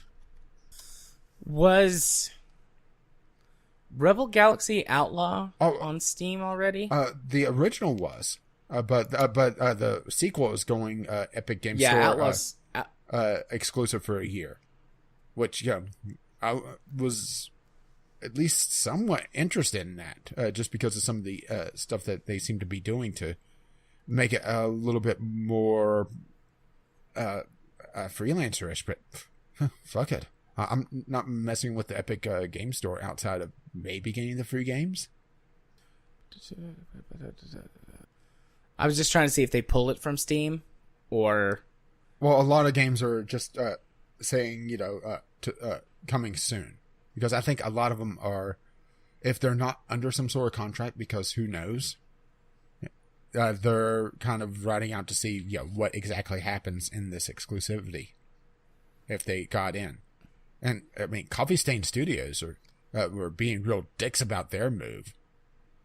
I should have gotten that video and had you watch it, because he was an ass about it. Which, that's the maker of Satisfactory, and not going to be playing Satisfactory now. Not just because of the Epic Game Store thing, but fuck that guy. Fuck that guy in particular. Yeah. So there are a lot of people on the Rebel Galaxy Steam discussion page griping about it being an Epic Store exclusive. Well, I guess they're feeling justified about not putting the forums on the Epic Game Store now. Yeah, I guess so. The general consensus I see from this 20-page thread, from just skipping around a little bit, is... Fuck them in particular? Most people complaining about all the stuff here that you're complaining about here, that they don't want to support them, they haven't earned any trust, it's frustrating that it was pulled from Steam. They're going to wait for it to come to Steam or GOG before they buy it. I mean, again, what people say and what people do are two different things, but at least in this little community, there are a general consensus that this sucks. Yeah. Which, I mean, it does suck. Like, platform exclusivity has never really been an issue on PC. But it seems like the more things get segregated into their little storefronts, especially since you are going to see that. Yeah, especially since the big publishers have started doing their own thing with their own launchers and their own storefronts. At least, for the most part, EA was kind of the outlier there until Bethesda recently. They've also been playing ball with Steam to get more eyes on their product. Yeah. But damn. I think the biggest issue that I have with all of this stuff is the security concerns. Yeah. Because it's like, yes, if you have one thing and one thing only, and it does get hacked or cracked or whatever, then you're fucked. Mm-hmm. But having to have multiple things that you have to have usernames and passwords for and email addresses, and it's like, sure, you could use the same password for everything, but if they get one, you lose everything. Mm-hmm. And it's just like frustrating to have to try and keep up with all that security. Yeah, and does Epic offer two-factor verification? I do not see anything on here about two-factor authentication. Authentication, sorry. Close enough. They do have a system for, like, they send a thing to your email address, it looks like, because I had to do that when I re-signed in. But there's nothing for mobile, it looks like. There's nothing for using, like, what is it, the Google Authenticator? Yeah. With the QR codes. So, I mean, I guess they'd have two-factor authentication with the email, yeah. With the email, so yeah. So, technically, yeah. What an absolute mess, huh? Yeah. Talked about this for a long time, buddy. You get that off your chest? You feel a little bit better? Yeah, maybe a little. Okay. I don't really have anything else to add. I mean, I didn't know as much about it as you did. Well, I've been reading about it this past week. And just, it's been a trickle of information coming in since they announced it. And, the guys at the Valve office must be feeling like they have real egg on their face. Because Valve does this big giveaway to get people to watch on their store page. And they have all the games that are on sale. And, all the announcements get other things on there as well. So, it's a big mini sale. But, a big event for Valve, and they do a giveaway as well. If you're watching, there's a chance that you get one of the games announced or that's up for an award. That's also in the sale. And, they're just doing Epic Game Store exclusive. Epic Game Store exclusive for a year. It's just massive advertising for this new storefront on Steam itself. Yeah. That's one maybe final angle or point that just popped into my head. Like, what if, what if there's some sort of backlash from Valve about this? Like, what if they're like, you know what? Fuck you and anyone who's associated with you. And I don't know exactly what they could do beyond just like, to the companies. Like, okay, well, if you did this Epic Store exclusive thing, you can't put your game on Steam. Or something like that. I mean, like, Epic Games is a big studio. They do a lot of things. But they don't have the sort of fuck you money that Valve does. Yeah. I honestly hope that they don't do that. Just because I think it'll just start a war between them and Epic Games. And gamers will be caught in the crossfire. I mean, I agree with you. And I hope that they don't either. But what if they do? Like, that's sort of a, maybe just like that's more speculation and just like a thought exercise. Yeah, I think it's something that they could do, but I think that it would come back to bite them more than anything else because it would portray them as the bad guy in this. Especially since there's so many games on Steam already that they have the discovery issue. Yeah. So locking games out that are going to another storefront for that particular issue because there's so few games and. At least for the time being, Epic Games seems to be trying to curate and going after the bigger name indie games. Put the games that are pushing the AA standard. That I think it would backfire on Valve if they tried to do that. Yeah. Now, what Valve could do is try to, the old adage: you catch more flies with honey than you do with vinegar. So maybe try to sweeten the deal for indie games, but. Since they just announced their new tiered launch or their tiered system for payment, I'm not sure there's much that they could do, especially since they weighted it towards trying to save the AAAs from leaving. Because that was always the big thing was, if a company is big enough where they could do their own thing, why would they give Valve 30%? Yeah. And I don't think I've come across this way. Like, don't get me wrong. Like, Valve needs competition for Steam. Oh, definitely. But when you sort of serve up, yeah, I'm not saying that the Epic Game Store is bad because it exists. I'm saying that's bad because of how it launched. Because it's bad. It's bad because it's bad, not just because it exists as competition to Steam. Exactly. So I don't think that we've come across that way, but I just feel like we should make that point. It's right here at the end, but Yeah.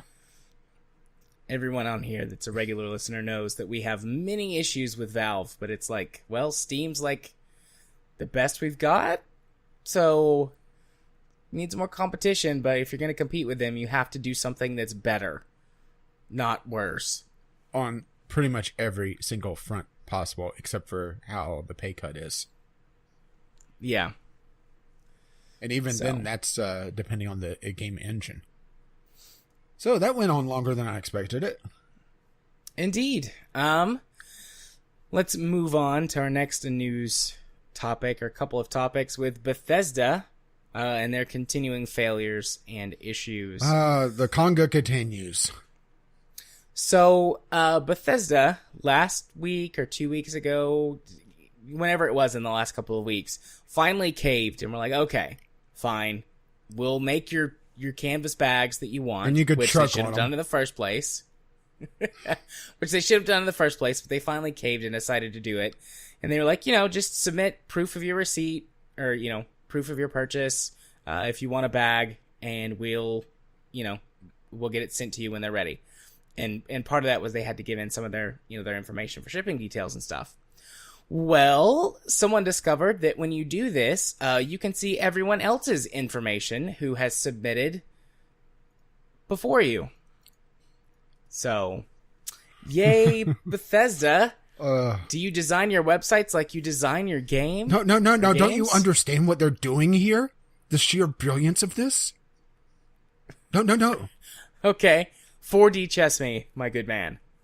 They're crowdsourcing their bug fixes now. Oh. Before, nice. They had the community just fix the games. Now they're having the community fix their customer service. But in seriousness, Bethesda, you festering piece of dog shit. What the fuck is wrong with you? You are supposed to be a triple goddamn A publisher / developer. It is no. It isn't an embarrassment. It was an embarrassment a fucking month ago. Now it's just sad. I was about to say, it's just sad. You just got there faster. Yeah, their official statement was... utter fuck.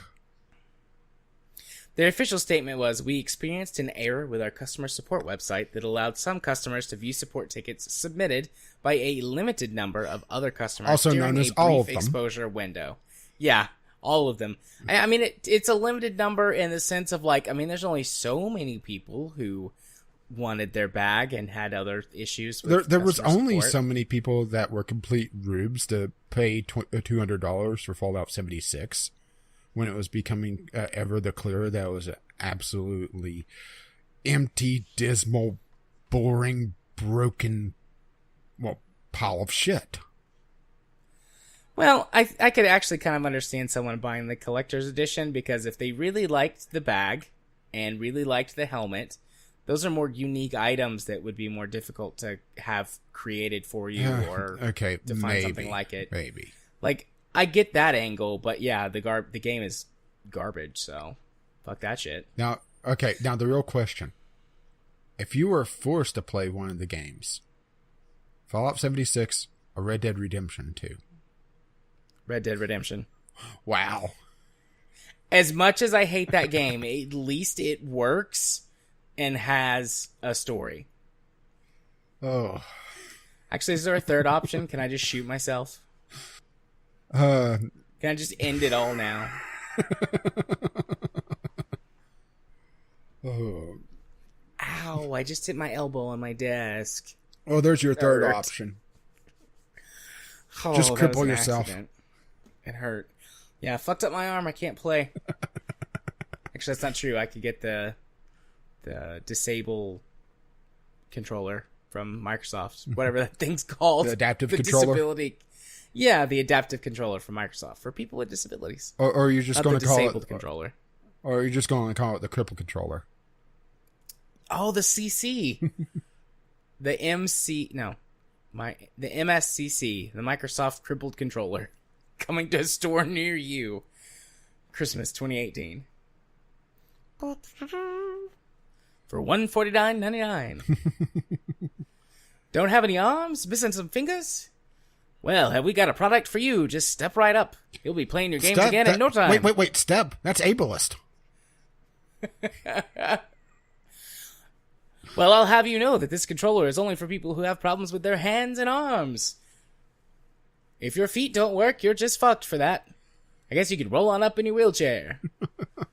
Have somebody carry you. I'm going to hell. Anyways. Oh, but this is just pathetic. That, and also the Bethesda thing's bad as well. Yeah. The other portion, I mean, there was 2 news articles to that. That one's the first one. I think that pretty much covers it. Bethesda. Yeah, speaking of pathetic. Just sad. So there's a Young Gay video as well on this, but I'm linking directly to a Reddit post because it breaks down or links also to a breakdown of the massive sweeping stealth nerds that they did to Fallout 76 because, the game wasn't grindy enough, Yep. I have to cough one moment while I mute all of the things. You can keep talking. Well, I was going to say that. For example, here's some of the highlights. I'm not going to go into the full things, but workshops that produce fusion cores, which is used for your power armor, have had their rates reduced to 1 core per hour from 10 cores per hour.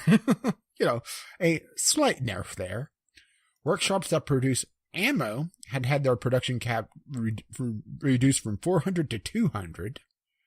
Extractors now produce 1 ore instead of scrap, which it takes multiple ore to equal 1 scrap, so this is a big nerf.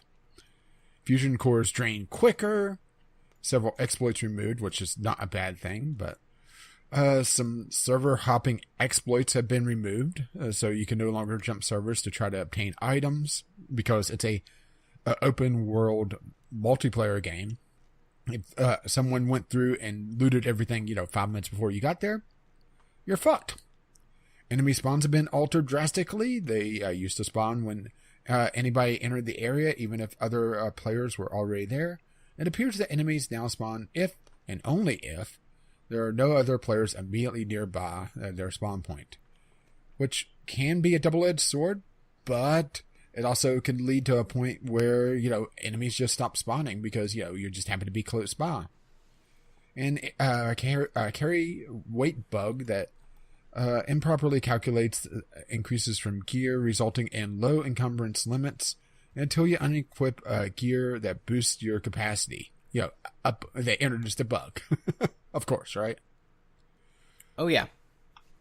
I mean, Fallout 76, let's just put it this way, all right? To give you an idea of just how mind-numbing the game is by design, I actually had to go confirm this because this seemed like a joke. This seemed like an Onion article, all right? They have a quest line that accurately reproduces the feeling of going to the DMV. Which one is that? Is that the one at the shooting range where you have to go fix everything and then? No. You go to the DMV. Oh, literally go to the DMV? Yes, literally go to the DMV. Then are told that you don't have the proper paperwork. Then have to go to another office in the Capitol complex, get the paperwork, go back, find out that you needed to get it stamped, go to a different place, get it stamped, and no, I'm not joking, by the way. Go back, and then get told that this is the wrong line, and the robot, because of course it's a robot, because there's no human NPCs in this game, but the robots are fine for some reason, is on fucking break. What is this, a union robot? So you have to wait for him to come off break. Actual quest line. I may be wrong in some of the details, but it's monotonous, and it's not like the game has an issue with, running, so, it won't crash randomly and lose your progress, or, it has a bad problem with autosave states, so, it doesn't autosave nearly often enough. Oh, wait, we're talking about Fallout 76, aren't we? Of course it does. Of course it does. In a lot of other games, that would be like a weird, wacky little Easter egg, Yeah, that would be hidden thing. No. This is main story quest. No, I hear you. I'm not arguing that point. Just like in a lot of other games, this would be like a wacky little Easter egg or something. This would have been a joke in like a Borderlands game, a little side quest. It would have been a little jokey side quest, and then you'd have gotten like some stupid, useless item that's like, haha, you waited at the DMV, dumbass. Like that would be, something like that. And that would be, cutesy and like whatever. But main story quest, that's stupid. I have to wait at the DMV in my real life. I don't want to do that. And on top in a of video that, game. if the area gets nuked, you got a bunch of high level enemies sitting in the DMV now. Well, I mean that just makes it more realistic. It's just, what the fuck, Bethesda? Your game is bad, and you should feel bad. Is Bethesda in an active competition now with Epic to try to figure out who fucked up the most this year? Maybe. Or EA. Ubisoft did okay. I disagree with a lot of their business practices, but as far as game releases and shit goes, they didn't really have any issues this year. Oh, it's just... But EA... to be fair, I don't pay that much attention to EA these days, so... Oh, but fucking Command and Conquer. I'll never forgive them for that. All right, Command and Conquer, that was this year. And Anthem. Well, Anthem... Not out yet, but coming. Yeah, Anthem's next year, so... what are you, against Anthem now? I don't know.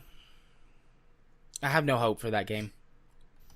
Was Mass Effect Andromeda this year? Yes, I think. That was this year, wasn't it? I think. That was another issue this year. Well, no, that was last year. Well, sorry, my face was tired, so I was wrong about that. Whatever the hell that's supposed to mean. Outside of just maybe they were fourth wall breaking and was saying, okay, we know her facial animations suck. We know that. We don't have enough time. We don't have enough money because we're EA. We have all the money in the world, but we need all the money in the world. Oh, but yeah, Bethesda. Do you think we'll escape this topic and not? Well, hopefully Game Club will take up the whole next episode, so we won't have to talk about Fallout by default. But do you think we're gonna be done with Fallout for a while? No. How about this? I think we'll be dealing with Fallout 76 in January. So you're saying that we're going to be dealing with Fallout from Fallout? Huh? I'm surprised you didn't go there. That was terrible, but excellent, and I love it. That's why I said I'm surprised you didn't go there. Well, I am mainlining some cough drops right now. I had to mute for some more coughs, so I just didn't think about it. I will say that since we are talking about Fallout, the new Fallout-like game from Obsidian actually looks very interesting. I'm cautiously optimistic about it. Which game is that? Outer Worlds. The Game Awards, which I haven't watched. Yeah. Okay. We're going to take a quick break, and I'm going to show you this trailer. All right? Okay. And then I want your reaction, all right? So, quick elevator music. This is a 2-minute trailer, all right? And okay. Actually, we'll watch it together, and we'll have the thing that, like we did for Pokemon. Sound good? Sounds good. There you go. I'm right at the start of it. Okay. So let me. So basically, start it, pause, and then we'll sync up. Loud. Okay, let me turn this down. All right. on your mark. Get set. Go.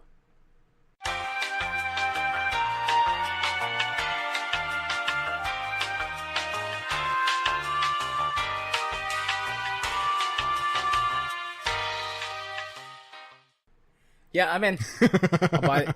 If that game was on sale, out and on sale right now, I'd go buy it right now based on that trailer. Yeah, I mean, that's basically a giant fuck you when they mention Fallout twice and saying the original creators. They know the audience wants a decent first-person, story-driven game. And cherry on top that put me from curious to cautiously optimistic. They've already said, what is this? No microtransactions. Outer Wilds? So I typed in Outer Worlds into Steam. I'm adding it to my wish list. And underneath it is another brand new game, Outer Wilds? It's not out. Huh. It's a space something or other. Oh, he's roasting a marshmallow. Marshmallow. I want a marshmallow. Yeah, I never heard about this one. Looks very rough, though, right now. Yeah. I wonder if it's, hang on, let's see, Mobius Digital. Okay, What Remains of Edith Finch. So this is definitely not, just someone, grabbing at a title. So, that's the first thing I always check is that, a similar title like this, go check. But, this is also the same developer that silently released Actions on the Epic Store front as well. And still has a to be determined on Steam, which is massively pissing off people. Something kind of looks familiar about this. Going to look up something real quick, and then we'll get back to it. But since we were talking Bethesda and Fallout, I wanted to show you that, since I know you didn't watch the Game Awards. Yeah. Okay, I've seen this before, like very early alpha footage on Scott Manley's channel. All right. And the footage is from 2015, so this game has been in development for several years. Mm-hmm. It looks even rougher than it does in that trailer. So, on the Steam page. I would hope so. So I guess they've made some improvements. Mm-hmm. All right. Speaking of some improvements. I knew I'd seen that somewhere. Yeah. Let me get back over to where I need to be. Nintendo rolls back its content creator program. Yeah. Welcome to the future. Try not to. Welcome to the 21st century, Nintendo. Yeah, try not to break it. So I mean, in a nutshell, Nintendo had a really shitty revenue sharing program if you wanted to create content for them. Otherwise, they basically just copyright struck everything that you did. Oh, well, it wasn't copyright struck. They claimed content. Take down? No, they claimed it. But here's the thing is that it wasn't just content creators. So if you're doing a Let's Play of the new Mario game, for example, they would grab that if you weren't part of their club. But where they were getting into trouble was, podcasts would do video content. If they showed the trailer for a game for a few seconds in a multi-hour video, they'll grab it and take the entire thing. Yeah. Which is, I believe the term is fucked up. So they've changed it, and I'm just going to go over the official announcement, and we'll go this point by point. You may now monetize your videos and channels using monetization methods separately specified by Nintendo. Other forms of monetization of our intellectual property for commercial purposes are not permitted. So, saying essentially, okay, videos are okay, but you're selling T-shirts, which is fine, okay, in my opinion at least. I mean, I realize I'm saying this with my current Steam avatar. For those who've never seen my Steam avatar, it's actually borrowed from a shirt from Woot titled One Spicy Meatball. It's a piranha plant that is looking very happy with a Mario hat sitting at the base of the pipe. And I'll let you fill in the details. Well, I mean, clearly he didn't get Mario because he left the hat. He just got whatever poor sap the hat was puppeting around. This is true. This is true. But I mean, I guess the piranha plant doesn't know that. So, so the hat's trying to stealthily slide away. Yeah. Have we ever determined what Mario is exactly? Because we know the host isn't human. Mario is magic essence of childhood happiness and wonder. I don't know. Some Mario games may not be that much. Especially if you got them on the CDI. Ooh. I've seen those games. Thanks to, was it the AVGN that did it? Yeah, Angry Video Game Nerd. Yeah. Oh, almost as bad as the Zelda ones. Those were real bad. I've actually played one of those. Oh, you poor thing. Anyway, we encourage you to create videos that include your creative input and commentary, videos and images that contain mere copies of Nintendo game content without being a creative input or a commentary is not prohibited. So essentially re-uploading trailers and that sort of thing. Or just... actually, this would also include the genre blank game the movie. So all the cutscenes stitched together as well. But you may, however, post your gameplay videos and screenshots using Nintendo system features, such as capture button on Nintendo Switch, without input or commentary. So essentially, the clips from the actual Nintendo hardware, A-okay. But if you're using capture hardware or software, or I would imagine emulation as well, and you're just doing raw uploads or silent let's plays, that's a no-no under this, which is a little bit skirting the line there in my opinion, but on some other things I understand, especially them wanting to curtail things like the game, the movie. So not wanting the story for the next Zelda game spoiled just by uploading all the cutscenes. Assuming that they don't keep up with the more open world aspect where it's the journey and not the destination for the next Zelda game, which actually would be surprising if they did it again. And they didn't go to a more a structured Zelda game next time. But that general idea, I should say. Yeah. You are only permitted to use Nintendo game content that has been officially released or from promotional materials officially released by Nintendo, such as product trailers or Nintendo Directs. So no leaking, pretty much. If you want to use intellectual property of a third party, you're responsible for obtaining any necessary third-party permissions. Pretty bog standard there. You are not permitted to imply or state your videos are officially affiliated or sponsored by Nintendo. Okay, understandable. And, of course, we reserve the right to remove any content that we believe is unlawful, infringing, inappropriate, or not in line with these guidelines. So, basically, if we think it's bad, you're bad. I mean, I don't have a problem with most of this. There's a couple, kind of borderline issues, but overall, I think it's a fairly solid set of guidelines.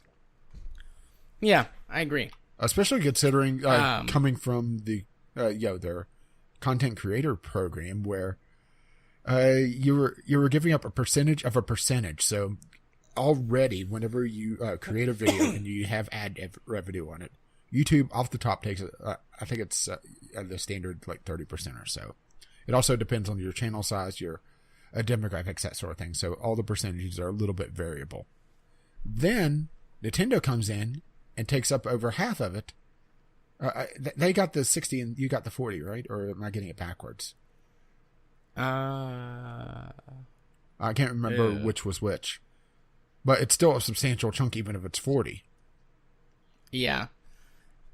So you're still well under half of what you would have gotten anyway. I think for a standard channel when all this came out, you were only getting a quarter of your original ad revenue, because you got you got your split with Google, and then they took something like half. So if you were like a standard content creator, Yeah, and then you then got there's around tiers of it as well. 25%.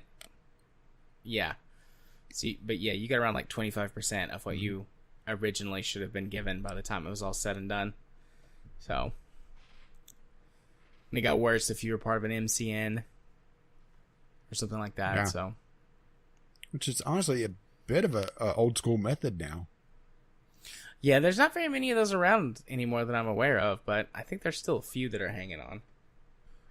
Well, we'll just wait for YouTube to remove the support for those, like they did annotations. Yeah. And they're actually completely wiping annotations now. Ironically enough, they're saying they're wiping it because not many people are using them.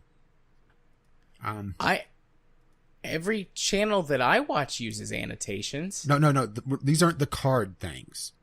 This is the frames that people used to be able to put over videos. Oh. I still see plenty of channels that use those, though. Especially on older only on older content, because they removed the ability to create them and even edit them. And yeah, there's some Let's Play types that were using them heavily for multiple choice things, or were people talking about whenever they removed the support for them. There was one poor sap that created a full working Who Wants to Be a Millionaire game out of it, just by linking to different things and also having all the lifelines working. Yeah, I've seen that before. That's going to be gone by mid-January. Woo. Time marches on and disregards the past, huh? Just because they couldn't bother trying to get it to work on mobile. I thought it was working on mobile at one point. Or was that something different that they implemented? That's the card system. No, I've seen something that's not the cards that work on mobile. You can tap on the screen. Maybe they had it partially working and then an update broke it and they just never bothered fixing it. Which is also, a Google thing, right? Yeah. But we're way off topic. So, the Nintendo thing, I mean, I don't really have a problem with it. It's a lot more consumer friendly. It's a lot more content creator friendly. And hey, it actually allows them to get some free advertising out of content creators like they've been throwing away for the last, couple of years now? Yeah, lots of channels and podcasts and stuff I listen to refuse to cover Nintendo content because they're like, I mean, we don't want all of everything to be taken down or lose our monetization because we showed, a trailer that they put out for press. So we're just going to avoid it all. Yeah, they originally started striking down videos or claimed all monetization rights on videos from starting in 2013. 2 years later, they introduced the Nintendo Creators Program, which was up to 40%. If you're standalone, the share drops to 60%. Okay, so here's what it was. If you were a content creator and you were part of a big group, you would get 70%. If you're just a standalone, you would get 60%. So they would be taking 40%, which is still a huge chunk. It's just stupid. Yeah. And, they've had it in place for years now. But now it's gone. It's dead and good. So, moving on. Indeed. Topics. Boosting is now a criminal offense in South Korea. And that is like account boosting, like you pay someone or pay a service to boost your account to get you items, experience, or a higher ranking. Yeah, this seems so strange to me to create a law for this. I'm assuming, and this is probably me being completely racist on this, but this is probably related to where esports is a lot bigger thing in South Korea. In the StarCraft scene, it was big news when the grand champion was not Korean. As a matter of fact, I believe the latest one was the first. Yeah. Yep. That is correct.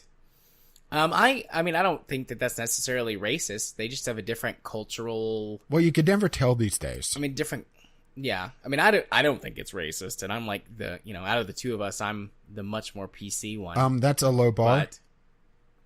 But... Fair enough. But rant on Epic Games for how PC I am. yeah, but I mean, they're just in a different place culturally with video games than the Western world is, or most of the rest of the world in general. Actually, not just the West. They take gaming much more seriously than we do. This is akin, I think. They take gaming and esports of the same way that we take here in America. We take football or baseball, and the rest of the world, football. Like they take it as seriously as we do that. And the way that I see this is something along the lines of like some sort of law or something against players, in other sports using like steroids or something. It's not quite like a 1-to-1, comparison. Obviously, it's not quite an apples to apples comparison. Yeah, but mostly because this feels sort of like that, because you would be misrepresenting yourself, and in actual physical sports, taking a steroid to make yourself look or play better. But here's the problem with the analogy on that, is that when the person takes the steroids, they're better at the game. This, they get boosted up to a higher rank, but they still have the skills from when they were, let's just say they get boosted up to gold in X game from when they were in copper. They're still a copper player, so they're going to fall. I see what you're saying. The rationale behind this law is trying to protect not from boosting, but the online integrity, which just seems so weird, because then you have, maybe this is just a cultural difference, but when I play online games, you always have people just dicking around. You have people intentionally trolling back in the Team Fortress 2 day, there was always it seems like on every Valve server, there was Sandwich Heavy, who would just run around and throw a sandwich to literally anyone, which, for those who don't know, is a healing item that he carries. That heals a substantial amount, actually. So, but it has a long cooldown to be able to, it takes him a while to make a new one, because he keeps eating it. But... So I see what you're saying, but it's actually the same or a similar sort of thing. So person takes steroids, they're better than they should be, like naturally in the game. Versus person is boosted up, they're worse than they should be naturally in the game. It's like, it is two different outcomes, but they have, or two different ways to have the same outcome, because it upsets the balance of the game. Maybe. I'm just saying that... if they are so concerned about boosting, are they going to worry about people trolling or people feeding in a game like League of Legends or Dota? I should say intentional feeding, because I hate using the slippery slope analogy, but this just seems like such a niche thing that maybe they'll look at other things as well. I mean, I suppose we're just going to have to wait and see. This seems a little... pointless to me, like why? Yeah. But at the same time, like their culture approaches this very differently from our culture, and comparing it, the sports analogy, like, okay. Although my response to that was always like, well, why not just create a separate league, and everyone who wants to do that, like, do that. Mm-hmm. So why not have a separate league of all the people who found out we're boosters, and that's what they do with cheaters. Yeah, and hackers. They'll phase them against one another, which honestly, that's an esport I want to see, all right? I want to see the esport where it's all the people that are using all the hacks and all the cheats facing off against one another. Because personally, I think it would be fascinating, depending on the game. That would be interesting. Hacksaw Sports. Then we'll workshop the title. That was real bad, but bad for even you. Well, just have it at one of the hacker conventions.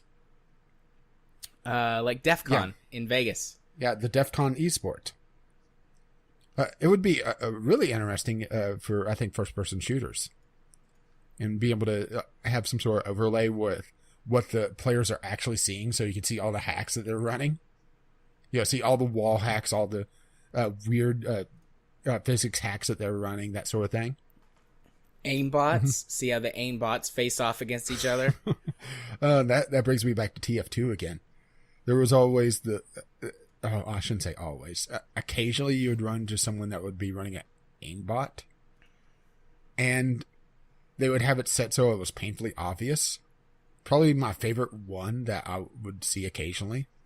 And it was one of those things that it was kids getting a new account, going to aimbot as long as they could, because they were using the free version that actually advertised the aimbot in chat. So you knew what was going on if you do, what that line meant that kept getting spammed and spammed and spammed every time they got a kill. But, okay. It would usually either be a sniper or a heavy, because usually the aimbot has some sort of thing where it would make it so that the damage drop-off was also gone away, or the cone of damage for the heavy's machine gun was reduced or removed. And they would have it where they would be spinning in a circle in place, and if anybody got in line of sight, they would immediately stop, snap to him, and shoot him in the head. Completely legitimate strategy, right? No way that's a bot. Yeah, definitely not. Or the other good one is, obviously wall hacking. And, someone comes around the corner, and the person steps out and fires and steps back behind the corner. Obviously not a cheater, right? When it happens, definitely not. When it happens several times in a row. Yeah, I will say that's happened a couple of times for me playing Call of Duty. Every so often, bad luck, but when it happens, 3-4 times in a row, it starts to become a pattern. Yeah. But yeah, this just feels like a really, really weird situation. It does feel weird, but it's, the reason we put it up here was it's just a head scratcher. Interesting look at how a different culture approaches video games, something we're extremely Makes me wonder what they think about loot boxes. Don't they have lots of loot boxes and microtransactions? In mobile games, but I'm not sure about what they're, because gaming is such a weird thing. It's so fragmented as well whenever you really think about it. Because you have the sports games, you have the mobile games, you have the AAA games, you have the indie games. And just those 4 big camps. There is overlap, but not as much as you would think. Yeah. I mean, it would be like a person that likes movies only ever watching a particular genre and never watching anything else. Does it happen? Yes, but it's a lot more rare, right? Yeah, I think so. Music's probably a better example of that, where there'll be genre fans that will have 1 or 2 other things, but it is also as segregated.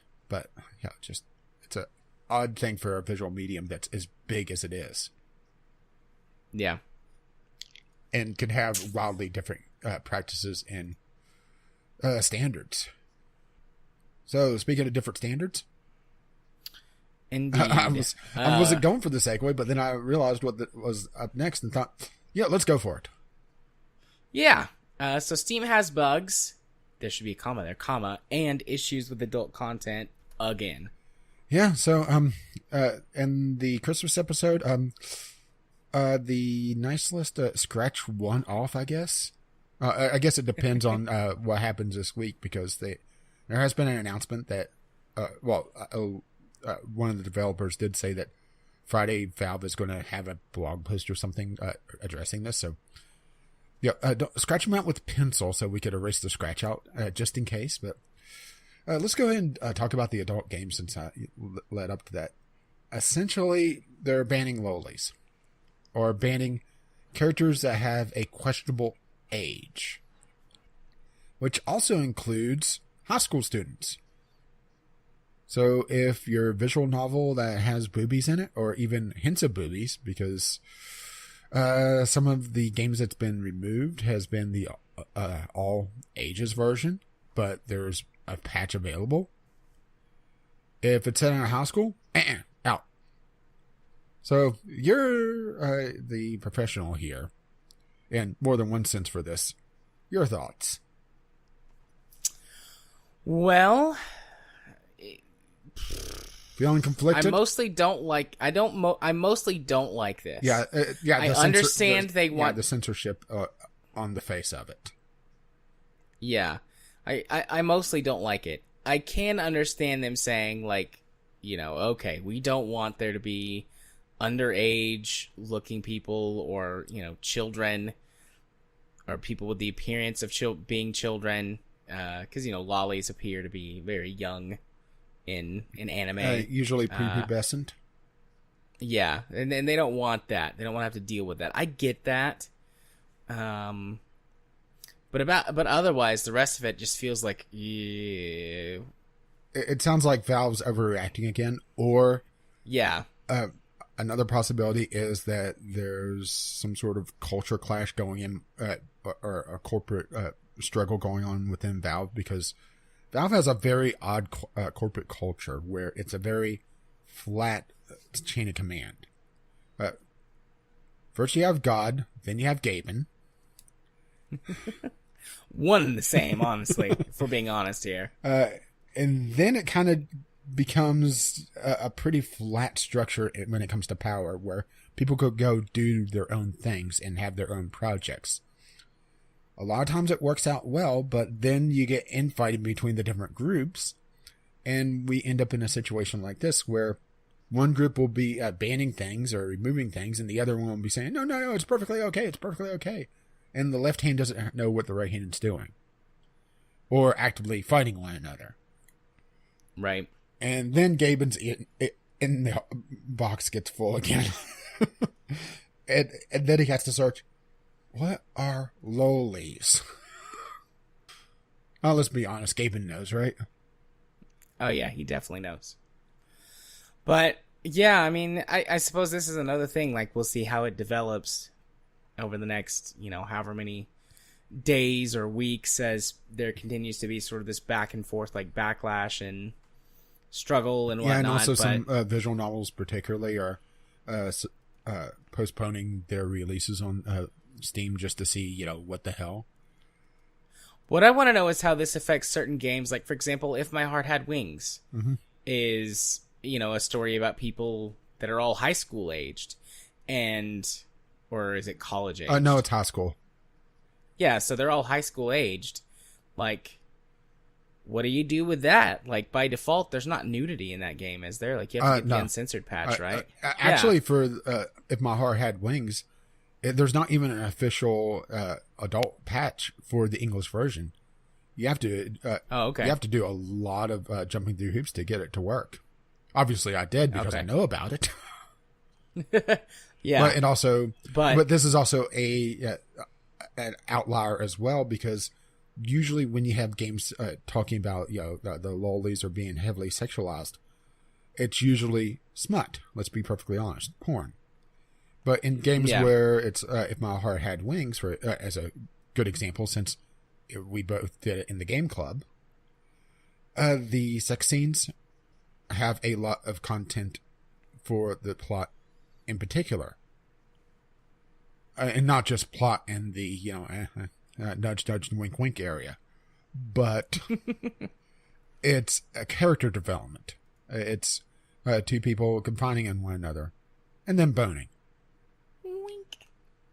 But yeah, it could set a bad precedent, to be perfectly honest, and could really hurt the reputation Valve was trying to build with visual novel games.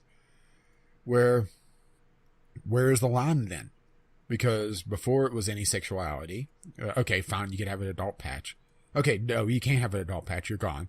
Okay, you can have the adult patch, you're back. Okay, tits out, everybody's fine. Oh, no, she looks too young. I don't care if she's a 5,000-year-old dragon. Too young. Okay, let's wait and see. We're getting mixed signals, aren't we? Yeah. It's all very, confusing, convoluted. I might not agree with a hardline stance of just like, nope, we're not going to do this, but at least that's clear. Yeah, And also can be worked with. There needs to be a good set of guidelines, and guidelines that make sense. Because, okay, saying no high school, well, the age of consent kicks in, and also you run into the problem of different cultures as well, where the age of consent wildly differs. So, where do you cut it off? Do you push the American ideals because it's Valve's an American corporation? Or do you look at the individual developers? There was the one, now I'm blanking on the name, but it was pulled over the fear that it would cater to pedophiles because it had young girls in it. No sexuality in it whatsoever. But she's too young to be in a game. It's just Valve needs to have a clear set of guidelines. And short of Gaben coming down from his throne made of cash, I'm not sure if we'll see a well laid out set of guidelines that Valve will follow. And it does make me wonder if visual novels do have a future on Steam until they do that, because sexuality and nudity are major portions of at least a good chunk of the visual novel game genre. Well, not even getting into the other BB games that are out there. What happens when Sega and Kagura, for example, no direct nudity, but it's sexualized. The girls are young. Is that game series gone? I don't know. I suppose we'll have to find out. But you can see how Slippery Slope could definitely apply here, huh? Especially since Valve has been so schizophrenic about this. That's the other thing, is that they wanted to promote them supporting adult games. And in a way, and this is going to sound weird, maturing the medium by putting sexuality out there as well. Because before this, it was really rare outside of AAA games where even that was toned down for by Hollywood standards, I should say, where nudity wouldn't be shown all that much, if at all. Sexuality or sex in general wouldn't be shown all that much, if at all. There are outliers, of course, but as a hard and fast rule, those two things didn't really appear, which made the medium seem a lot more childlike. And this isn't just me wanting to see tits in video games. Okay, not completely, but still. Although I do want tits in video games. But it does lead a certain amount of maturity to the medium. Yes, you're going to have your porn games. Yes, you're going to have your smut games. Yes, you're going to have your games that are very shallow just because they were able to get the proper art assets.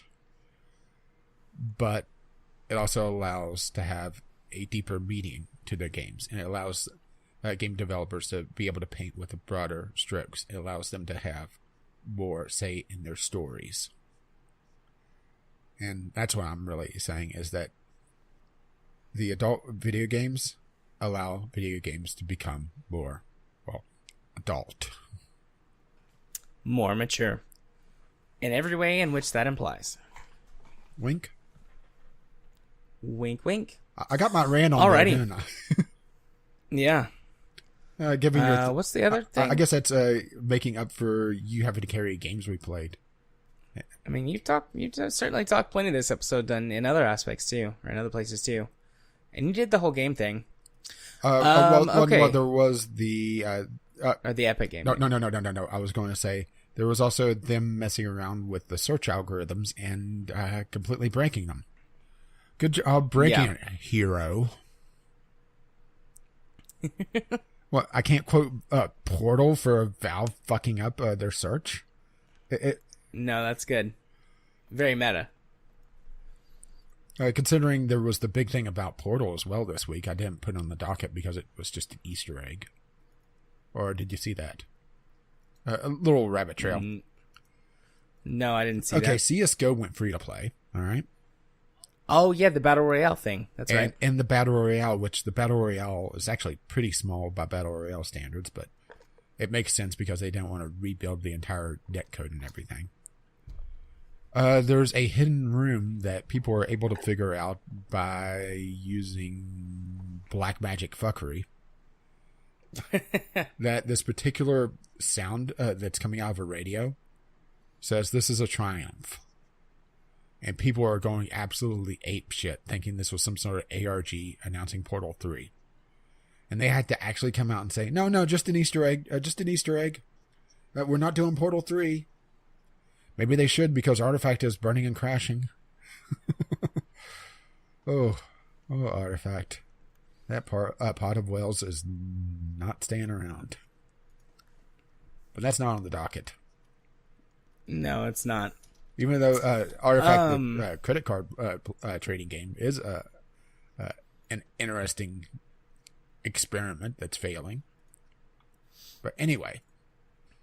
Right. Essentially, this was them messing around with the algorithms in October. And game developers saying, we're seeing a lot lower search results, a lot less traffic than we usually see. And Valve's just dragging their feet until they eventually was forced to by devs starting to release data from everything that I've been able to understand of this. The official statement says, on October 5th, we deployed some code to Steam that changed the defaults for our search engine queries to factor in sales and wishlist activity more than before. That was meant to fix another bug preventing less relevant games from appearing in your searches. But what it actually did was deboost similar games, bringing the platform's most popular titles down in search results. Whoopsie, right? Yep. Whoopsie. Sort of fix one thing, completely break another. The Bethesda model. Also the Valve model. Yeah, but Bethesda's perfected it. Yeah. Some of the devs were saying that they were seeing as much as a 50% reduction in their sales. Yeah, especially I would imagine if it's a game that has a pretty generic title. Just being lost in the shuffle. Yeah.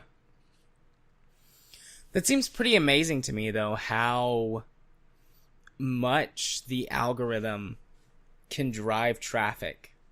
Like, it's not something you really think about. Like, we complain about it all the time. Developers complain about it all the time. It's hard to search for games and find things.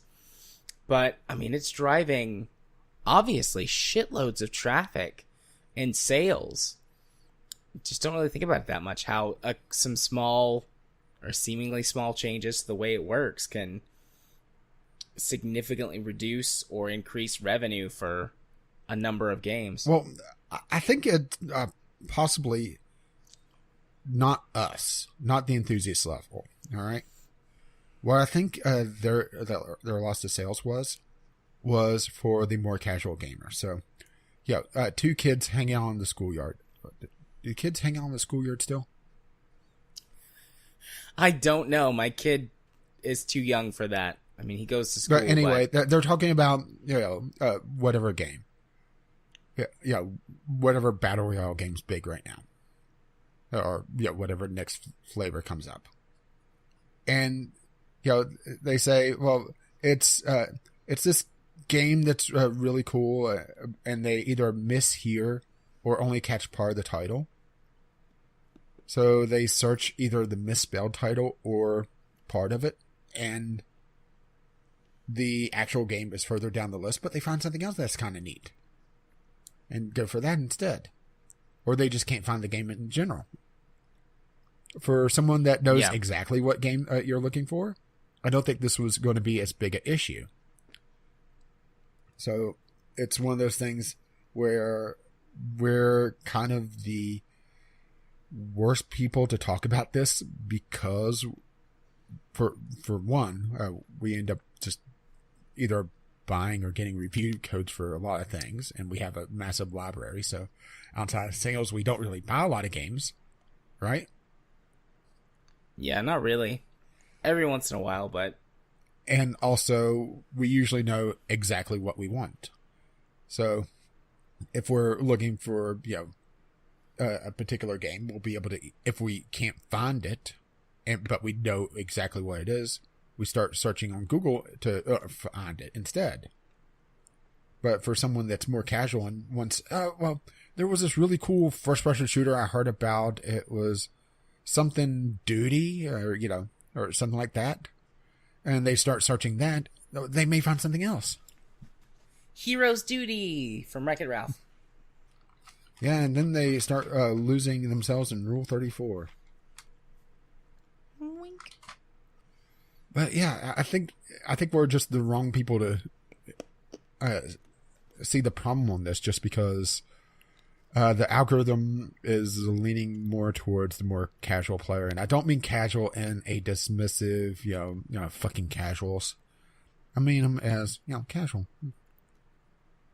Ones that don't understand that thou shalt not pre-order. Indeed. Thou shalt not pre-order. But anything else on this? I don't think so. Which brings us to Community Corner. Indeed it does. Unless you want to shed on Artifact for a bit. Nah, I'm good. I'm actually starting to get a little bit sleepy, so we heading into the last, the final couple stretches of the show would be good. All right. So, we had the Community Corner this week. We have a listener question. I had someone ask me on Steam, or on, chatting with me on Steam, looking into building their first custom PC.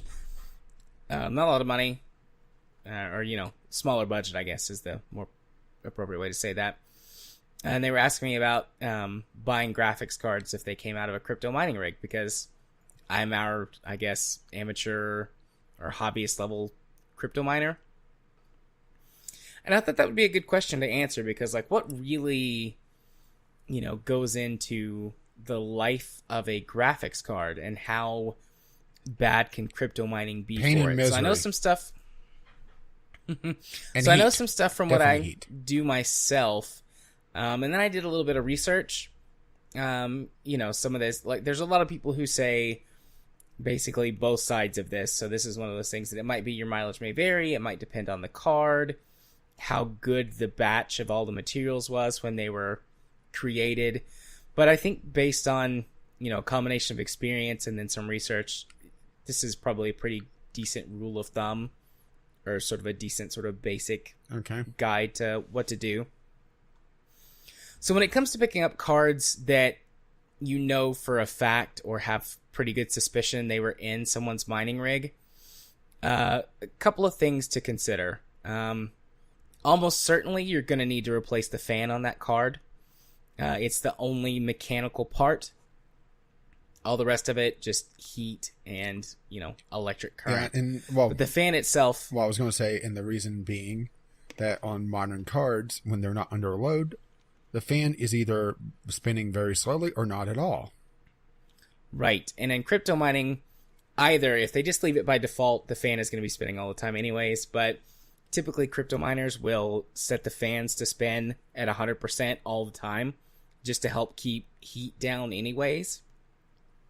So you're almost certainly going to have to replace the fan. So when it comes to looking to buy a graphics card that could have been, or definitely was, in a crypto mining rig, that's something to look for. I would say take a step further. Now, to be fair, I'm not well versed in crypto mining, but I would say, since it's likely either not in warranty or pretty soon out of warranty, or the manufacturer wouldn't touch it, I would say pull the entire heatsink and swap out thermal paste or thermal pads. Well, I was going to get there. Okay. Well, I wasn't sure if you were going there, so. Yeah. Sorry to steal your thunder. No, you're fine. So, whenever you're looking at these cards, look for cards that have easy to change fans. A lot of like your MSI, Sapphire does that as well. Yeah, MSI, Sapphire, a lot of other sort of air quotes aftermarket cards have easier to change fans, and you can buy those fans and other parts easier than buying. Sapphire is actually one screw and the entire assembly comes out for each fan. Yeah. Really good setup. I really like it. So that's something to consider when buying a graphics card that was in a crypto miner or a crypto mining rig. I mean, you're almost certainly going to have to change the fan. You probably just should anyways if you suspect it. Most fans have a pretty decent life. In like a standard use case, you might never have to change the fan on a graphics card or a case fan or a CPU fan. But, I mean, these things are running 24/7, 365 at 100%. So they will almost certainly be burned out, or, you know, the bearings will be shot or close to it. Mm-hmm. Then beyond that, you start to get into a lot of like, well, you know, how much does this really matter to you? Best practice would be what you said, Rage. Take, you know, as long as you're not afraid of it, as long as you are willing to, I would say, take on the risk yourself. I would say before you buy, go to YouTube and search for the particular model and manufacturer of that card and look to see how involved it is to pull the heatsink and be able to swap out whatever thermal compounds or products are in that. Right. Instead of just buying it straight out and thinking that you could do it. Best to know what you're getting into, because some cards could be rather involved, especially when there's backplates and also thermal compound back there as well, doubling the backplate doubling as a secondary heatsink. Yeah, is actually a fairly common practice these days with cards that are running backplates, of course. And to actually say what a backplate is, it's what it really sounds like. It's another piece of metal that goes behind the graphics card. And often what manufacturers will do, they'll put thermal tape on the, usually the video RAM. But usually there's a couple other chips back there as well. And they'll sink heat to the backplate and use the passive airflow of the case itself and use it as a secondary heat sink to be able to pull more heat off the card than just the fans would be able to flowing through the heatsink itself.